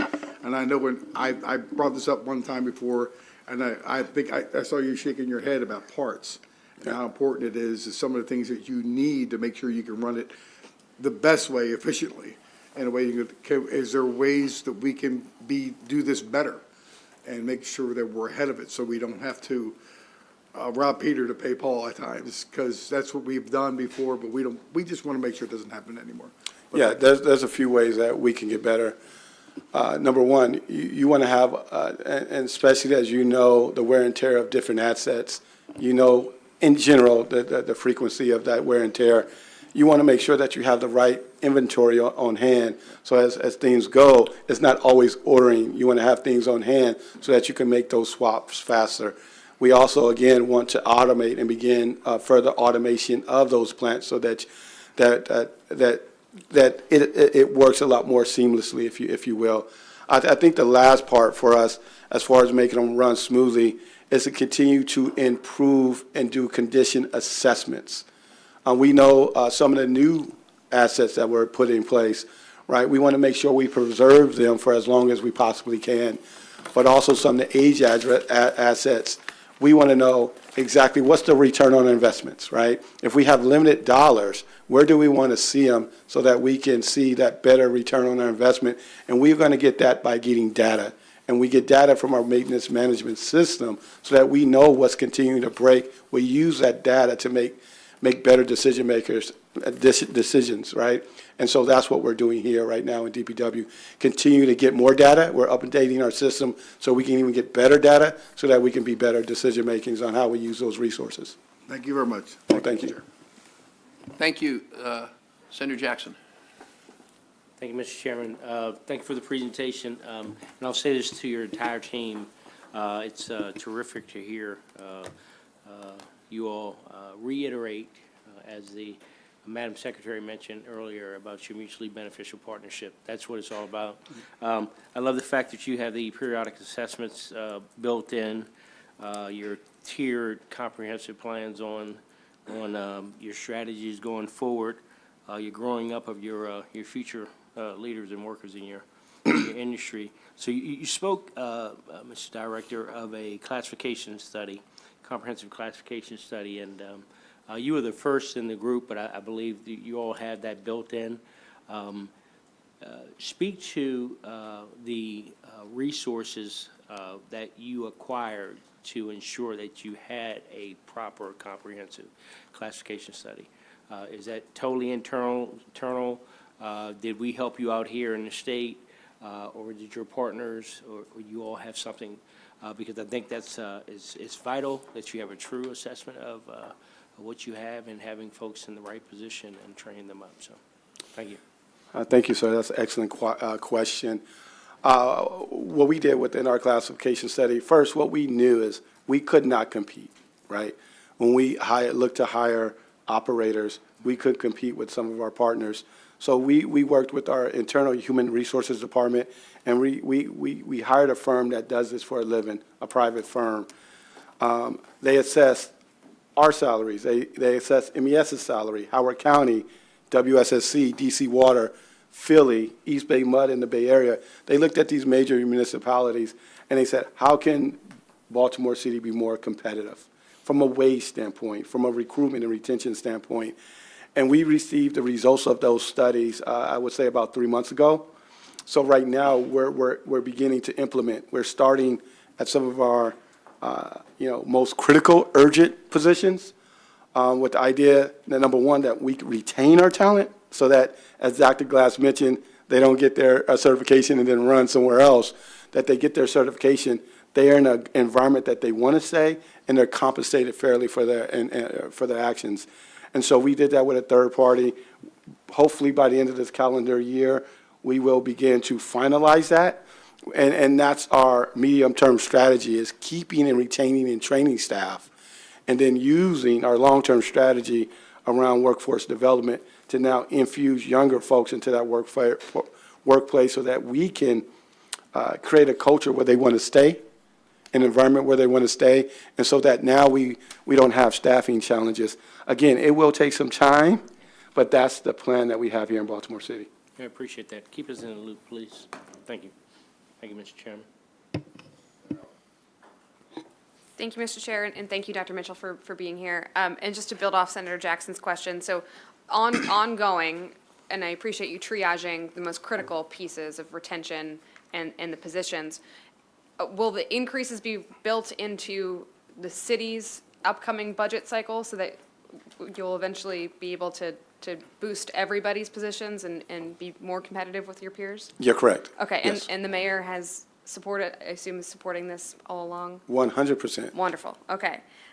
So you were, when we last visited in September, I believe you were at Back River, was it a 30% vacancy rate? Is that still the case?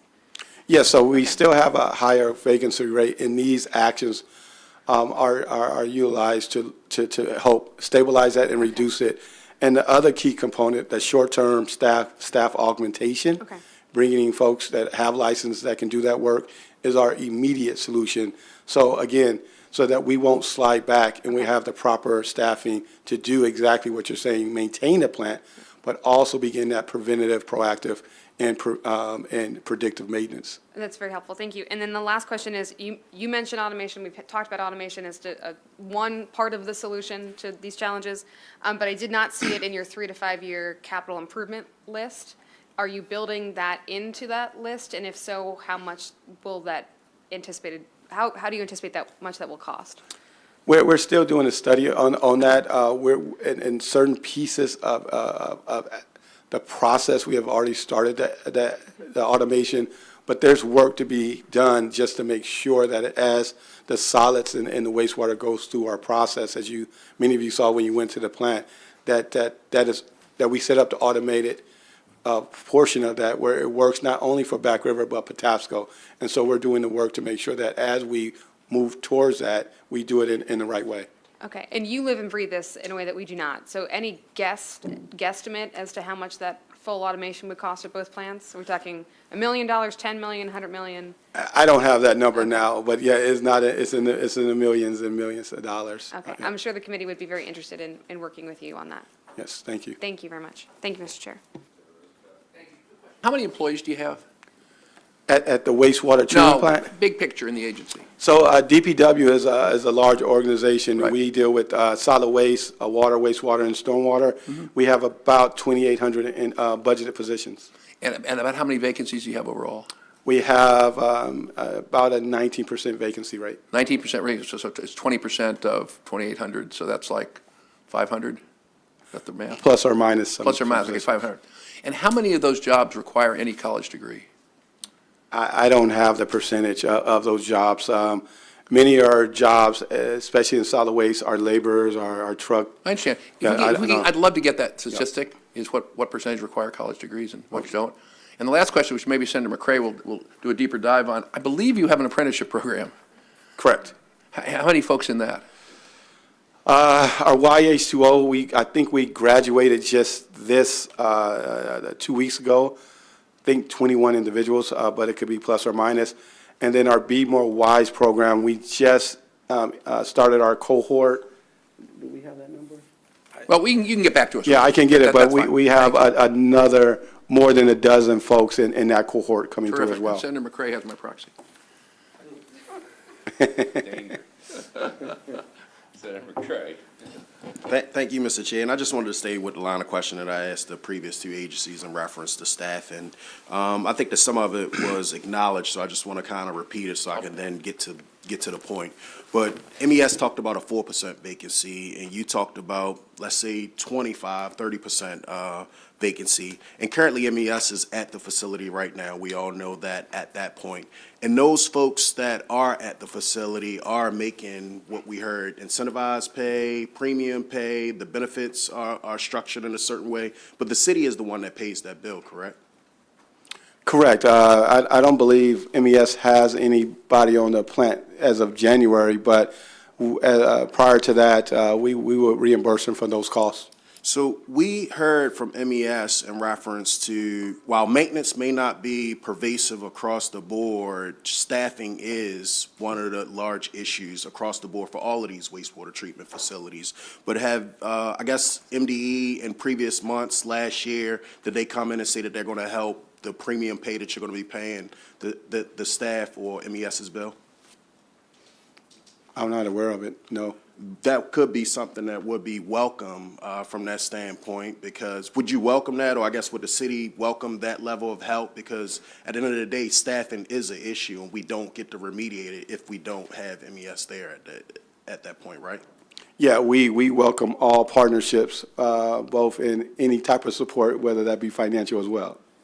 And as we talked about the staffing piece of it, and we talked about this being across the board, a number of these troubled wastewater treatment facilities, at the end of the day, we still need, like, you still have that 30% vacancy. You've set up these apprenticeship programs, some of these tools that you've put in place. You talked about this private vendor that you've went and got this report from, and now you're putting these things in place.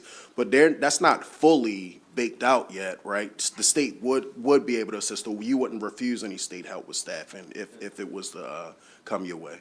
No, we would just have to work and collaborate and ensure that we utilize that help as efficiently as possible. Thank you, Mr. Chair, for that time. Any other questions? Thank you very much for coming out today. Very, very helpful. Chesapeake Legal Alliance is next, and before I forget, they can come up. Before I forget, to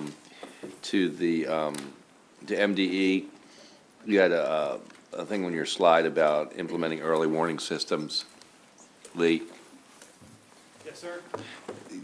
Before I forget, you had something on your slide about implementing early warning systems.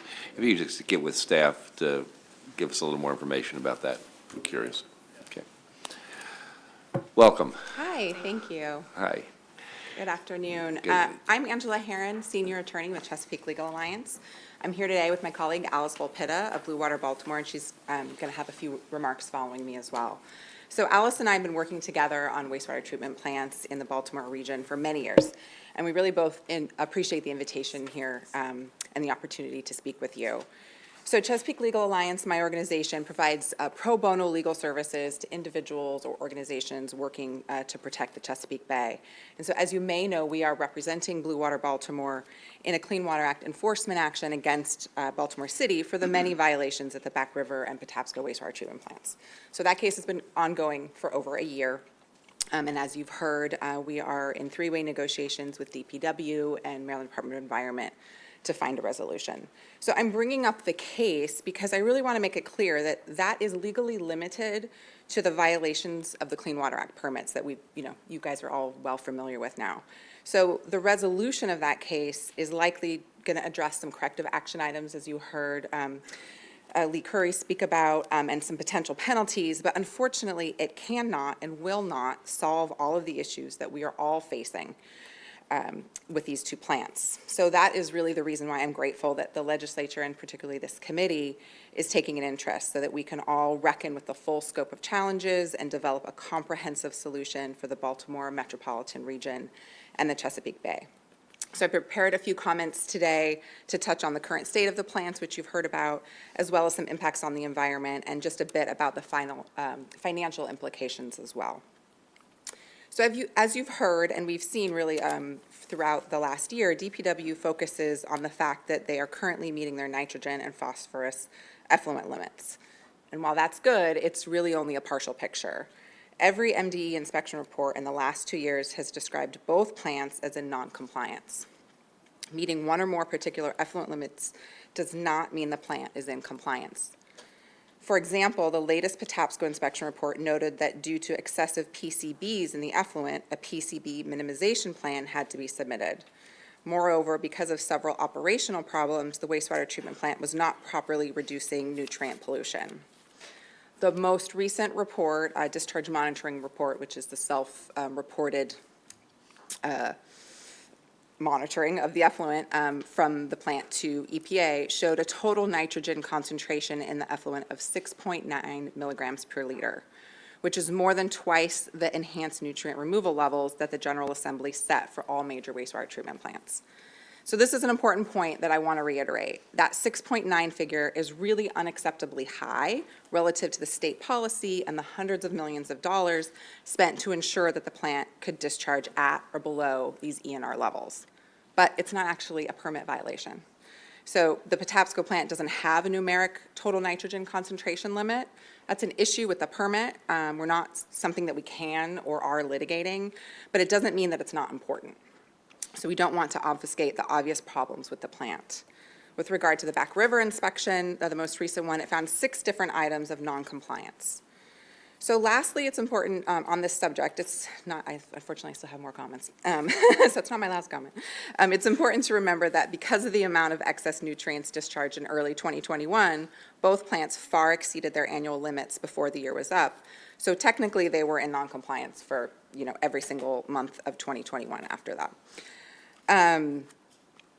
I don't want to say this to criticize DPW. We are working together as partners, but it's simply to set the record straight about where we are today so that we can all help make sure that we can get to where we need to be. Compliance or non-compliance is really not the central question. It's whether these plants can operate as cleanly and efficiently as we all expect them to for decades to come. And this is really important to me, personally too, because I live in Baltimore County. I'm a ratepayer and I'm a resident. My family's there. To get to, I hope this will answer Senator Elfreth's question about the amount of pollution. And it's really hard to overstate how much pollution these 2 plants, which as you've heard are the 2 largest in the state, have polluted, and how much they have set the entire state back toward the Bay restoration goals. I'm going to give you some figures, so I'll speak slowly and bear with me. I'm happy to provide them to you in writing if that's more helpful. The total nitrogen discharge for Patapsco in 2022 was over 2.6 million pounds. That's a full 1.7 million pounds over its permitted limit. The total nitrogen discharge for Back River in 2021 was over 2.3 million pounds, which was over 1 million pounds above its permitted limit. So the significant noncompliance that we're talking about here began in early 2021. And if you sum the amount of nitrogen discharged by each plant in 2021 and 2022, and you subtract it from what we're going to call, a normal year, something like 2019, where the plants were operating as they should have after they were upgraded to ENR, the excess pollution from this ongoing noncompliance is about 4.5 million pounds and counting. So just to put that number in perspective, the Phase 3 watershed implementation plan to meet our Chesapeake Bay cleanup target says the entire wastewater sector combined, so all wastewater treatment plants and non-wastewater treatment plants for the entire state in 2020 was 5.5 million pounds. So the average annual excess in nitrogen for these 2 years was the equivalent of half of all nitrogen discharged from all wastewater sources in Maryland combined. It's really not hyperbole to say that Maryland's entire Bay restoration plan hinges on these 2 plants not only meeting its permit limits, but vastly overachieving. We also have more statistics on phosphorus, but I know it's late in the day, so I'm going to skip that. Just to touch quickly about the financial implications. So the ENR technology that these 2 plants have is world-class, no doubt. Maryland has one of the largest fleets of advanced wastewater treatment plants in the country, as you've heard earlier from MES, and really quite possibly the world, because of the decisions that this body has made over the last 2 decades. ENR is 3 milligrams per liter of nitrogen. This is a very low level. We have quite a few plants in Maryland operating at even half of that level right now, and that's a really incredible accomplishment.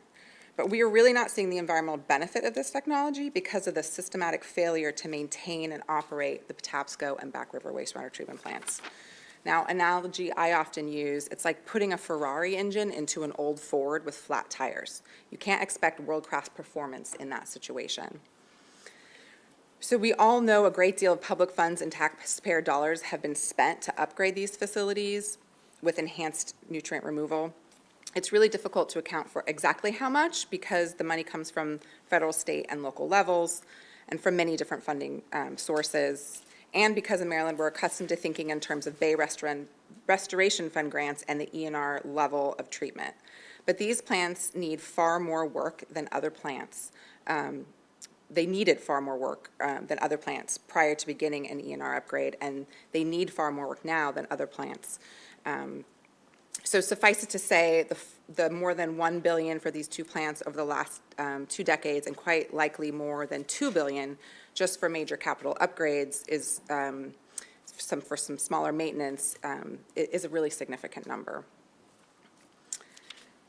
I just want to end by talking a little bit about cost. I heard Director Mitchell, talk about ratepayers, and that is something obviously I personally care about as one myself. But I want to make clear that non-compliance is much higher than the cost of upkeep, right? So we've all heard the saying, an ounce of prevention is worth a pound of cure. Or another analogy is that we all know that, you have to pay to put oil in your car. If you don't maintain it, then you're going to have to, replace the whole new engine. And if we want to discuss how to minimize the impact on lowest income households, we'd be happy to discuss those. We have a lot of really great ideas, and we really think it's unconscionable to have anyone in this state or country or the world to have their water shut off due to an inability to pay. And that's really, none of that really has anything to do with what we're here today to talk about, making sure that the facilities are properly functioning. So with that, thank you very much, and I invite Alice to make the final comments. Thank you, Angela, and thank you, committee members, for having us here to speak today. My name is Alice Volpitta, and I'm your Baltimore Harbor waterkeeper. I work with an organization called Blue Water Baltimore, and I've been with that organization for 9 years now. And so as a waterkeeper, many of you in this room have worked with waterkeepers before. We're all over the world. There's over 350 of us in every continent except for Antarctica, I think. But we're really like water watchdogs. And so I am not an elected official like you all are. I am not part of an enforcement agency, but it is my role to speak on behalf of the Patapsco and Back Rivers and to amplify the voices of the folks who live within those watersheds and are affected by these issues. And so when I started working with Blue Water Baltimore in 2014, one of the very first things I did was get on a boat and drive down to the effluent pipe outside of a Patapsco wastewater treatment plant, because my boss at the time, the former waterkeeper, David Flores, wanted to show me the craziest source of pollution that he knew about in our entire watershed. And that was because we landed, or we stopped right over top of this effluent pipe just outside of the Patapsco wastewater treatment plant. And he told me, Alice, I want you to look down into the water and tell me what you see. And I looked down and I saw all these little floating white globs in the water. And I had no idea what I was looking at, but I said, I don't know. It looks like, I don't know, toilet paper. Knowing in my mind, it can't be toilet paper. And he said, that's fog. That's fats, oils, and grease. That's an unpermitted discharge. And what that is partially untreated sewage. That is partially untreated wastewater flowing out of this pipe directly into the Patapsco River. And we continued documenting that situation from that location for years. Ultimately, in 2016, MDE brought a consent order against Baltimore City specifically for those discharges of fats, oils, and grease. But the projects outlined within the consent order to bring the facility back into compliance were never completed. And so now, fast forward years, Blue Water Baltimore discovered these really high bacteria levels at that same location, at the same effluent pipe discharging from the Patapsco wastewater treatment plant in April of 2021, April 20th, 2021. I remember the date. 2 weeks later, we discovered high bacteria levels again. And so it's not particularly unusual to find a high bacteria level within our waterways. But at the wastewater treatment plant effluent pipe that's supposed to be treated, it's supposed to be very clean, it was very unusual to find 2 bad bacteria levels in a row. And so we reported that to MDE as soon as we could. And it wasn't until we really dug into these MDE inspection reports that we discovered how bad the situation at Patapsco had been, how bad it had been for years, and then how bad it really was at the Back River wastewater treatment plant as well. And so one thing that I really want to highlight about this is that even though we found these high bacteria levels, one bacteria level that's so high and indicates a partially untreated sewage discharge, that bacteria level in and of itself is not enough for the city to issue a public notification, because that in and of itself is not a permit violation. That's a huge problem. That's not necessarily what we're here to talk about today, but I want to put that on everybody's radar, that just because we are not necessarily violating a term of the permit, that doesn't mean that there's not a major problem happening. So we'll put that to the side for now. The public's trust has been broken, both in the Back River community, but also in the Patapsco River community. So I'm talking about the folks from the Back River Restoration Committee, the folks from Back River Neck Peninsula Community Association, Greater Pasadena Council, Chesapeake Bay Yacht Club Association, Turner Station Community, the Community of Curtis Bay Association, all of Blue Water Baltimore's members. Their trust has been broken, not just in the city of Baltimore, not just in Baltimore County, but in the state of Maryland, because there has not been enough oversight to this point of this facility to prevent these things from happening, to bring these facilities fully back into compliance with the terms of their permit, but to look at those permits themselves and say to themselves, is this protective of the environment? Is this protective of public health? The answer is no. The public's trust has been broken to this point, and that's why we're here today, to answer some of your questions, should you have any. Thank you very much. Thank you, Mr. Chairman. Thank you for your comments. I think, Ms. Herron, you mentioned that, I think you said 2019, there was a particular level, and then 2 years later, the level shot up again. Am I correct? I thought you. Are we talking about the, are we talking about the nutrient levels? Yes. So, yes, so my understanding. So what do you attribute that to? Absolutely the technology, right? So we can see, and unfortunately didn't get a chance to see the visual that Mr. Curry put up, but I understand that for a period of time, a beautiful period of time, that technology was working as it was supposed to, the enhanced nutrient removal technology, and both plants were performing as to be expected. And then there was this precipitous decline. And we don't have to guess at why that was, because there have been engineering reports and inspection reports and all kinds of reports analyzing it. It was because of failure of operation and maintenance, a failure, oh, thank you so much, Lee. Thanks, I was gonna ask you for them afterwards. Decades of disinvestment in maintenance and upkeep. And so what we had, I believe, is similar to what we have right now, which is plants that, DPW is working very hard to reach those permit limits, and they're meeting them right now at Back River, but they're doing it with a plant that's not fully functioning, if you look at these inspection reports, right? So they're kind of doing it with like a shoestring and duct tape, if you will. And so what happened, I believe, was, from the inspection reports and others, is that it just reached a tipping point to where, we got to a point where we had solids moving through a facility. And the wastewater treatment plant, the first step is to remove solids. So anytime you're gonna have solids coming through the end, it shows you there's like cascading failure of, so there's not just one problem, there was a cascade of issues. So I think, thank you for saying that. As we look at the PowerPoint for both facilities, they both indicate equipment maintenance, equipment repair, and staffing concerns. Correct. Right. I just wanted to point out that in your statement, I think, I'm not sure in your statement. Well, let me say this. Those who presented prior to you mentioned those shortcomings, that they were working on those shortcomings to move forward. And I think you heard that from the members here asking how they have been able to, or how they're trying to turn the table. And then in your statement, you're pointing out that 2 year or so difference in where they are completely off track in addressing these matters. I'm not sure if that's a fair statement. I think I would love for you to do what we've asked those prior to you to do, to keep us informed on the results you are looking at as they are doing the same.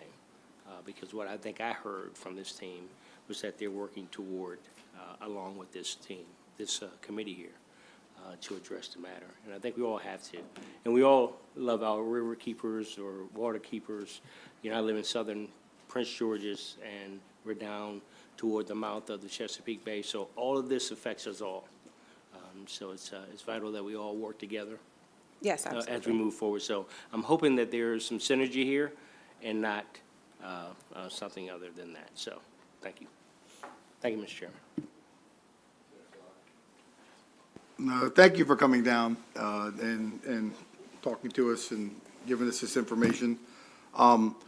I've talked and met with Back River Restoration. I've talked and met with Maryland Waterways, as you have. And we're continuing to work with them to do all that we can. There is some legislation that is I know in the House side, that they're trying to work out some things to make sure that we have always the responsible people in position to making sure that we don't get back to where we were, because I think we've come a long way. And I understand the 2019 and the numbers that we had there and how we were in compliance, and I know where we went, and I know where we are now. But what I see more than anything, I see people working together doing all that they can to remedy this and make it right and to move forward. And I appreciate the city and the county and the state working together and working with other parts. I think if we can all do that together and we continue to go down this road, we will make a difference at Patapsco. We will make a difference at the Back River. And just let's continue to look at, I believe we need to continue to look at it that way. If we look at it that way and we work together, we can make a Yes. difference. And so, but I just want to thank you for coming down. Yes. And I will continue to work with them in my district.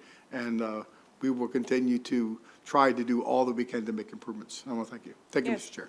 Absolutely. If I could just respond, we absolutely have been working in partnership and will continue working in partnership. And I hope my comments were not misunderstood. I was attempting to categorize and answer some of the questions that were posed earlier with regard to looking from where we started and where we are. What was the total amount of pollution that we're talking about?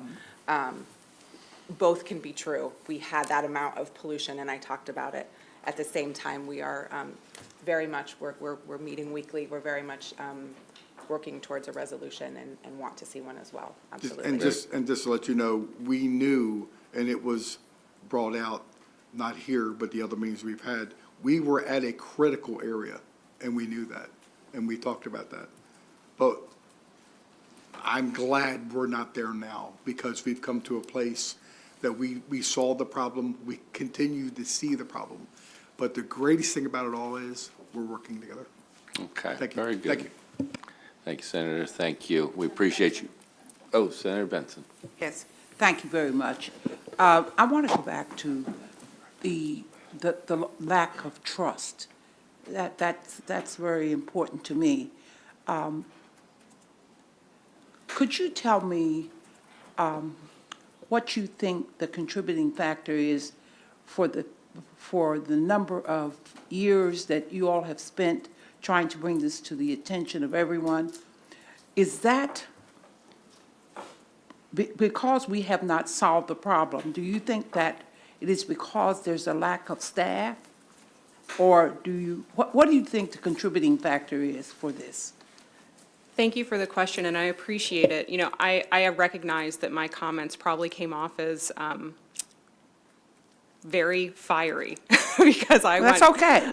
Because I went off Because the script. Chesapeake Bay is very important to all of us in this room. Thank you. I think there are systemic problems at play here, and I think what we saw when MES came on site at Back River was that the situation dramatically improved, quicker than I expected personally, and I think I can say quicker than a lot of us expected. And so there were broken pieces of equipment, there were lack of operations and maintenance within that facility. Those are things that you can fix pretty quickly. And so I agree, I am very happy to see the state of the effluent today. What's coming out of those plants today is much different than what was coming out of them even a year ago. But there are still underlying systemic problems that will not be solved by replacing a compressor or by hiring 5 new staff, I don't believe. And so that's what we saw when MES came in. There was enhanced oversight over the operations of the facility itself. That facility was under a microscope. We didn't see that at Patapsco. And that really put these two facilities on different tracks. So why haven't we seen, as we have seen improvements at Patapsco? They are not equal. And I believe part of that reason is because of the lack of oversight at Patapsco. And so ultimately, we need to look at this as a systemic issue that requires a systemic solution. What are we doing with several of the states that are contributing factors to the problems that we have with the Chesapeake Bay? I'm talking about Pennsylvania and Delaware. What are we doing? Are we doing anything with these states that also are contributing factors to the conditions that we see with this Chesapeake Bay? Senator, if you don't mind, I'll quickly answer that. You can answer it? Yeah, because, well, these folks are, well, from the Riverkeeper in the Baltimore area, but regardless, there's a lot going on. Okay, thank you. And there's a lot going on with the Chesapeake Bay Commission, who represent all of us, and 2 of us on this committee are on the commission. You're very, very welcome. All right, thank you very much. We appreciate it. Thanks to everybody who's participated in this part of the hearing. It was terrific. We do have one more segment that I consider really important. And that's up next, the Marylanders Against Poverty.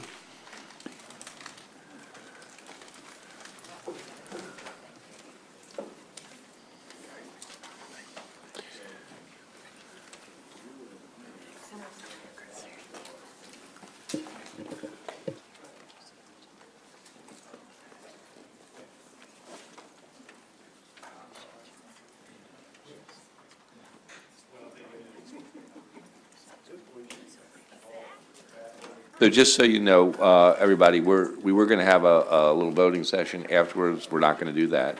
So we are just going to get through this next presentation. And the panel, whoever is here to be on the panel, certainly come on up.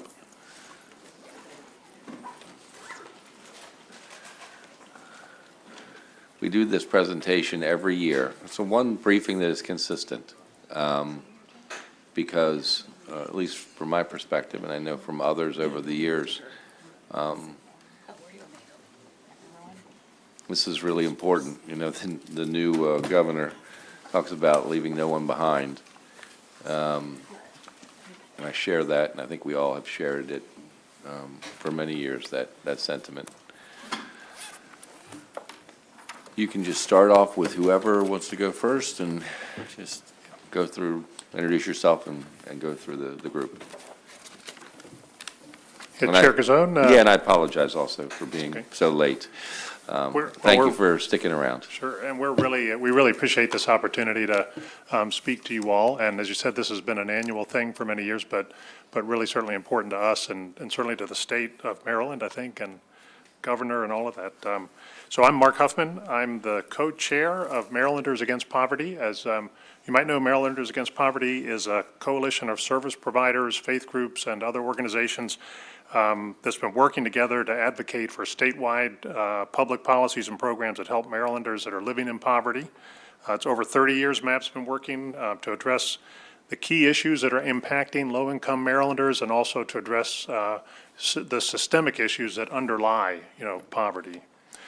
One of our big issues and priorities this year, or this time, is investing in affordable, safe, quality housing. As you're probably aware, Maryland is currently in an affordable housing and eviction crisis that's been significantly exacerbated by the economic catastrophe that COVID continues to wreak upon low-income Marylanders. According to Renters United Maryland, there are approximately 108,000 Maryland households who are currently behind on their rent.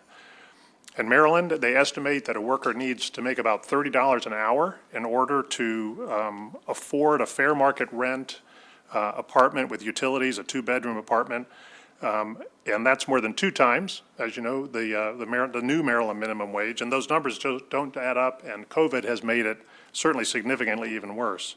I work as the Director of Client Services at Laurel Advocacy and Referral Services. We serve 4 zip codes in Laurel, Maryland, which includes parts of Chair Gazone's and Vice Chair Rosapep's districts in Howard and Anne Arundel and Prince George's counties. We provide financial assistance for people who are facing eviction. Nearly 90% of our clients are considered extremely low income, so the lowest level of that. And I can personally attest from our work that the eviction crisis brought on by COVID is not over. Instead, now that the federal money has, for the most part, dried up and is out, it's really back worse than it ever was. In FY22, even though there was still emergency federal money available for eviction prevention, we at LARS expended a record of over $400,000 in rental assistance, preventing 98 evictions altogether. However, now that the federal money's gone, we're on track to set a new record for ourselves, and we've already helped more households in FY23 as we did in all of FY22. The only reason we haven't broken that $400,000 mark, which we will, though, in the next month or so, is because we've had to ration really scarce resources. So as a result, I wrote 5 checks yesterday. Only one of those checks was, and they were all eviction prevention checks to different households. Only one covered the entire rent that was owed. The others were like writing $1,500 checks for somebody that owed $10,000. We only have enough money to last through the next 2 or 3 months, and that's even before the end of the fiscal year, to cover like 1 month's rent for a tenant that owes 5, 6, 7 months of rent. And so that certainly buys families a little bit of time, but it certainly does not provide them or buy them much security. We serve 4 of the 466 zip codes in Maryland. So if you multiply our experience then by perhaps 100, you have some idea of the crisis that really is going on, not just in our 4 zip codes, but all over our state. United Way of Central Maryland estimates that it would take $175 million to help the 17,000 low-income households that are particularly going to be in need of rental assistance in this next year. And so we believe it's essential, whatever the amount of money is, that for my 4 zip codes, but also the 462 zip codes that everybody else here represents, that more money be allocated for emergency rental assistance. And then I'd like to pass on to my colleague. Hi, thank you. Let me get this kind of straight here. Thanks, Mark. My name's Ann Wallerstedt. I'm the Senior Director of Government Relations for the Maryland Food Bank. And I just kind of want to set a general look at what hunger is looking like in Maryland, but then a little bit of setting the stage of what poverty is looking like as well. Currently, we're finding, as of December, 30% of Maryland households are finding it difficult to afford basic household essentials. Specifically, what we're talking about there is rent, food, and utilities, but anecdotally, what we're hearing from a lot of our partners on the ground is that really extends into everything: childcare, transportation costs, diapers, really whatever a household is considering for themselves to be essential. Using food as a really good illustrative example, because of course we all need to eat, 1 in 5 Maryland families is finding it difficult to feed their children regularly because food is unaffordable. So it's 20% of Maryland households across all income levels. Bringing it back a little into income, because we are a group focused on eradicating poverty, 1 in 3 Maryland families who are making less than $35,000 a year are considered food insufficient. And then looking at that a little higher, nudging up to families who make $35,000 to $50,000 a year, 15% of Maryland families are food insufficient in that income range. So this really isn't just a people who are qualifying for food assistance benefits or living at the federal poverty line. This is really kind of inching forward into more families. Looking ahead as the Maryland Food Bank, we're still estimating that 1 in 3 Marylanders are at risk of food insecurity. This is a number we determined at the height of the pandemic in 2021, and we just really have not seen it materially decrease at all. In 2022 specifically, we saw the needs of our community, the food assistance needs, increase 12%, which is really showing you that this is not just a pandemic-related issue, that Maryland families are continuing to struggle to afford food in particular and it's rising year after year. And the food bank, of course, we're seeing that and we're responding to it. We've actually, we're spending double the amount of money we were pre-pandemic on buying food, and then we're buying 3.5 times what we were pre-pandemic. And we know we are not reaching everyone in Maryland there. So that's kind of a lot of data and stats that I threw at you, and I'd like to turn it over to my colleague Janelle, who can really humanize some of that information that I was explaining. Thank you. Thank you so very much. My name is Janelle Woodard. I am the head of the Keepers Food Giveaway. We started about 2 years ago, at the beginning of COVID. We were delivering food for those individuals who could not access the food giveaways. And then after that point, I was able to get a stationary point to be able to give away food to the citizens, mainly in the 21218, 21239, and various other local zip codes. We went from serving about 30 families every week to over 100 families and climbing at our last giveaway, which is, if you're looking at now, as well as the SNAP benefits are going away, I believe, at the end of 2023 in February. So, of course, those numbers would increase. So we're very concerned that for those folks who are sort of above the eligibility for SNAP and TANF programs, because there's still that gap there. They, the face of poverty is not as we have used to seeing. It's not someone sort of laying on the railroad tracks or someone who's destitute or drugs. There are people who are working 2, 3, 4 jobs and are still not able to feed their families appropriately. We want to be able to have some funding to be able to sort of feed that gap for those folks. Whereas, like I said, they're not eligible for this. One of my neighbors who's a senior, who's worked for the state and retired and is just above the level, she's struggling for her medications. She's struggling even to get food. They offered her $12 in food stamps, and without the other supplements that we're providing for her and others, it would be really hard for her to sustain herself. There's a couple who has come to our food giveaways. Both are working 2 jobs around the clock with kids, just so that they could maintain food, as well as, of course, with rents being just absolutely ridiculous. And also with that moratorium now being lifted, just as Ann said, they are facing even higher risk of being misplaced, and as well as, if someone has a catastrophic health illness, even those who, and my grandmother used to say, they could become house poor. You own a house, you may even have a nice car, a Lexus, even a Mercedes, but if you have some catastrophic event in terms of your health, how are you going to pay your bills? How are you still going to pay the house note? And that person can't go to get SNAP or whatever else is available, because just like during COVID, which was a critical time for all of us, folks were asked to be at the very bottom. There were folks who had money in 401ks, but they still were not working or were underemployed and could not meet those needs, and they wanted them to have an eviction notice. I mean, in order to get funding, they would have to have that eviction on that credit report. Well, what happens after that recovery? So now I've had good credit all this time, and now you're, asking me, just because I need help, I have to be at the very dregs of the bottom too. So there needs to be some sort of gap, I think, placed there for our citizens who are out there. They're hardworking. They're not just waiting for a handout. They just want a hand up. From this point on, we've sort of been looking at poverty in the old way, but the face of poverty has definitely changed, or I'll say the invisible faces of poverty have now changed for us, and we need to find an effective way to help all of our citizens from, the urban areas in Baltimore City, which is extremely low poverty levels, to, I believe, Cumberland now has the lowest poverty rate throughout Maryland.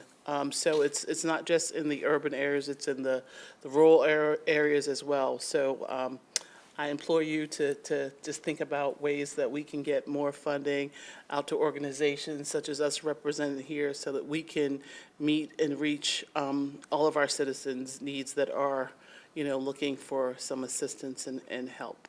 And just one more point as well, when we look at, in terms of areas versus black and brown people versus white Americans, as if, for some folks, they were kind of sort of just getting into place right before COVID and now we're in post-COVID era, but for black and brown people, that has still been like a double knockdown for them. They're trying to recover people who were unemployed, maybe employed now, but they're still underemployed. So to recover from any kind of bills or any kind of setbacks that they've placed, I know folks who have had to move in with their elderly parents, they lost homes, they lost jobs, because one of the things that still exists, unemployment has not paid out some folks. I know at least 5 folks that I've helped, and they still have not been paid out over $15,000 each for valid unemployment cases that they have. So again, I implore you to just, take a different look of where your budgeting is going and assist us to assist the citizens of Maryland. Thank you. Great, thanks. So my name is Julia Gross. I'm with Maryland Hunger Solutions. And I first just wanted to highlight and reiterate some trends that I think we've been seeing and have been showcased over the past couple of minutes. The first being that there are too many Marylanders that are still struggling under enormous pressure to make ends meet. And the second being that a lot of the COVID supports and boosts and flexibilities to these critical safety net programs that these families are relying on and have been relying on over the past few years are ending or have ended during a time when we're not really seeing any decrease in need. So I'm going to touch on 2 programs that we work with, in particular, both school meals and SNAP. So for those of you who maybe have kids, school-age children, you may have noticed that school meals have been free for not just every student in Maryland, but every student across the country for the past 2 years. And that's a best practice that we have always advocated for as a way to make sure that kids get the proper nutrition that they need to grow and thrive. And that's was put in place, that change was made during the pandemic as a response to the crisis, but that's, we don't just see those benefits during emergency times. Those are benefits that we see for children in the classroom who don't have to deal with hunger, but it's also benefits that we see for families that are then able to take that money and stretch their food budgets at home. Unfortunately, that provision has ended this school year. Just over half of the students in Maryland, 53%, or around 473,000 students, returned to having to pay for school meals this year. And so while we have some measures in place in Maryland that we're really fortunate have mitigated some of that impact. We cover the reduced price copay here in our state. We also use Medicaid data to help directly certify a lot of kids for free meals. We're still seeing a lot of challenges, a lot of families slipping through the cracks, a lot of kids not being connected to those free meals who are either eligible and can't or don't submit their forms, or families that are living right above that eligibility threshold. So a family of 4 living at $52,000 a year or over isn't going to qualify for that program. And those students may still be in a family that's struggling to make ends meet, but they don't get access to those free meals at school. And because of that, we're seeing school meal debt rise at an exponential rate this year. I was just in a meeting with a county, this county actually, last week, who said that they have never ended a school year with over $30,000 worth of school meal debt. And right now, in January, they have $160,000 worth of debt. And it's continuing to rise. We know bigger counties are seeing 2 or more times that right now. So, Mr. Chairman, we'd like to thank you for your support on this issue. We know it's close to your heart as well. It's one of our priorities that we'd like to see lifted up. We see it as a very critical investment for our children and our future. And then I also wanted to touch on SNAP. As my colleague here, Janelle, mentioned, the SNAP emergency allotments are ending. So starting in March, we're going to see a huge decrease in benefits. And I do have some numbers here for you to kind of showcase the detrimental impact that we're going to see across the state. So the emergency allotments allowed families to receive the maximum amount of SNAP benefits for their household size, or if they were already at the maximum amount, it gave $95 a month more.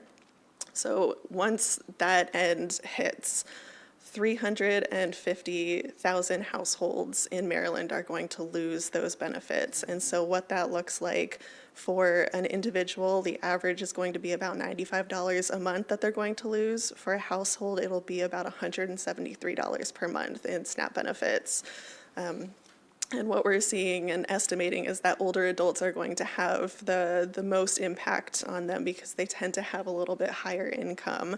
And so we are seeing that the biggest decrease that we could have in an older adult household for an individual, they could go from $281 per month down to $40, which is completely devastating for food budgets, and particularly during a time where we're seeing incredibly high food prices.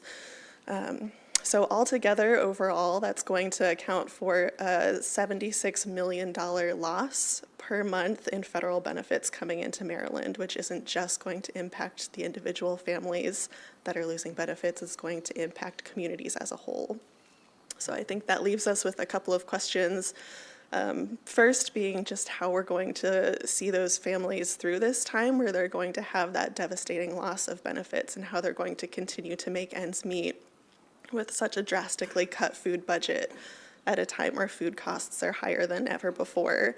And second, how we as a state can support these programs and support these families and continue making those connections so that families who are eligible for these programs are not just connected to SNAP and not just connected to school meals, but connected to all of the programs that they're eligible for. So with that, I'm going to turn it over to Callie, who's going to touch on a couple of other priorities for MAV. Great. Thank you, Mr. Chairman, for making space for this briefing. Again, we really appreciate your and the committee's ongoing attention to this important topic. My name is Callie Shumitz. I'm with the Maryland Center on Economic Policy, and I am the other co-chair of Marylanders Against Poverty currently. I think what I wanted to touch on is the state's cash programs. So cash assistance can be a really effective anti-poverty tool because it's flexible. It helps ensure that families can purchase the things they need, that, SNAP can't be used for diapers or clothes or your kids' school supplies. And it can help make up for the lack of housing assistance, or for, there's a lot of situations where families may earn too much to qualify for certain programs. So there are two main ways, as you all know, that the state is providing cash to families. The first of those is through the Temporary Cash Assistance Program, the TANF. Obviously, that is a federal program that has a lot of strict eligibility requirements, but we appreciate this committee and the legislature has been working over the last few years to make some adjustments and try and strengthen our state program in Maryland, as well as increasing funding. We were definitely glad to see that Governor Moore continued the increased benefit amount for TCA and for TDAP in his proposed budget. So we hope that is able to stay. That's been helpful, really helpful to folks throughout the past couple years weathering the pandemic. And then also, for the reasons everyone's has mentioned, there are the other, sorry, lost my train of thought. The other piece I wanted to talk about is working family tax credits. It's a really important way we get cash to people, and it's not necessarily thought of as a traditional benefit program, but it is really important in filling those gaps and reaching those folks who might earn a little bit too much to qualify for SNAP, or earn a little bit too much to qualify for TCA. They're able to get tax refunds at cash refunds back at tax time that helps them cover basic living expenses. So we definitely appreciate the legislature for expanding the earned income tax credit in 2021 as part of the Relief Act that has helped hundreds of thousands of Maryland families. As you all know, that expansion will expire this year if it is not extended. So we're really hopeful that as families continue to face increased costs for food, fuel, rent, and other expenses, as the other panelists have been talking about, we really think it's critical to not step back these tax credits, as they've been proven to be very effective at a time when, you know, all these federal programs are expiring. It's even more important to maintain that.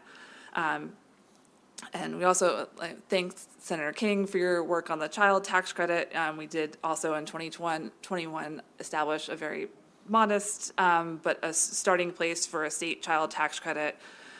We really think there's opportunity to not only continue that credit, but to expand it so it reaches more families. And we're particularly concerned about filling the gap for those very low-income folks who are left out of receiving the full federal child tax credit. Now that the expansions under the expansions that Congress put in place have expired of the federal child tax credit, because those monthly payments were really powerful and helped a lot of people get through the last few years. So we're interested to see what we can do and be happy to have more conversations about what we can do on the state level to kind of increase and build on what we've started in 2021 with the child tax credit. And we'd be happy to answer any questions. Thank you so much. So I was pretty thrilled, too, to see that the governor included the TCA and the TDAP, extending that. Of course, the earned income tax credit, he's indicated his support, and I think I think there's much of a question that we'll be doing that, too. So that's all good. I mean, in each case, as you went down the line, I thought about places within our subcommittees where we'll be taking up these issues and looking at them and looking for opportunities to make a difference. And the housing is a huge thing. And there'll be another number of pieces of legislation out there. Lots going on, but a lot to cover, and we know that. So thank you all very much for what you do. Any questions? Yes, Senator King. Yeah, I think I got a little bit more disturbed with each one of you talking there. You know, I'm just thinking about my own local neighborhood, and we have several food banks right next to my house. And I look at them on Friday mornings, and the people are lined up for a mile. That has never slowed down at all since the pandemic. I mean, we keep thinking that things are back to normal, and they're sure not. But it's just disturbing to think of benefits being cut when people are as desperate as they are right now. We'll be working on that for sure. Thank you. Thanks, Mr. Chair. I think I used up all my questions for today and tomorrow today. But and thank you for all your work. This is a question from my food bank, Anne Arundel County Food Bank, flagged for me in December when I visited, that a lot to do with the support that this chamber and the legislature's been able to give the Maryland Food Bank. You have not been charging the local food banks for much of the fresh food, but that policy has changed as of January 1st. So as a result, all of our local food banks are having to program in my case, I want to say $2 million or some amount of money. And I appreciate that you're in the position, as you mentioned before, food prices have escalated, the demand has increased, all of these things. I believe the governor might be including $10 million in his budget for the Maryland Food Bank. Obviously, that's not going to help until the new fiscal year, but do you anticipate going back to the former policy of not charging local food banks for the food that you're distributing, should that money remain in the budget and be available July 1st? Yeah, that's a great question, and something that we've definitely been talking about internally, not just, over the past 60 or 90 days since we've been having these, but even since we started the program. And we were actually one of the food banks that lasted the longest providing this. We did 2 years and 9 months out of all the food banks in the country that were able to do this. You know, and to be totally frank, it's very expensive for us.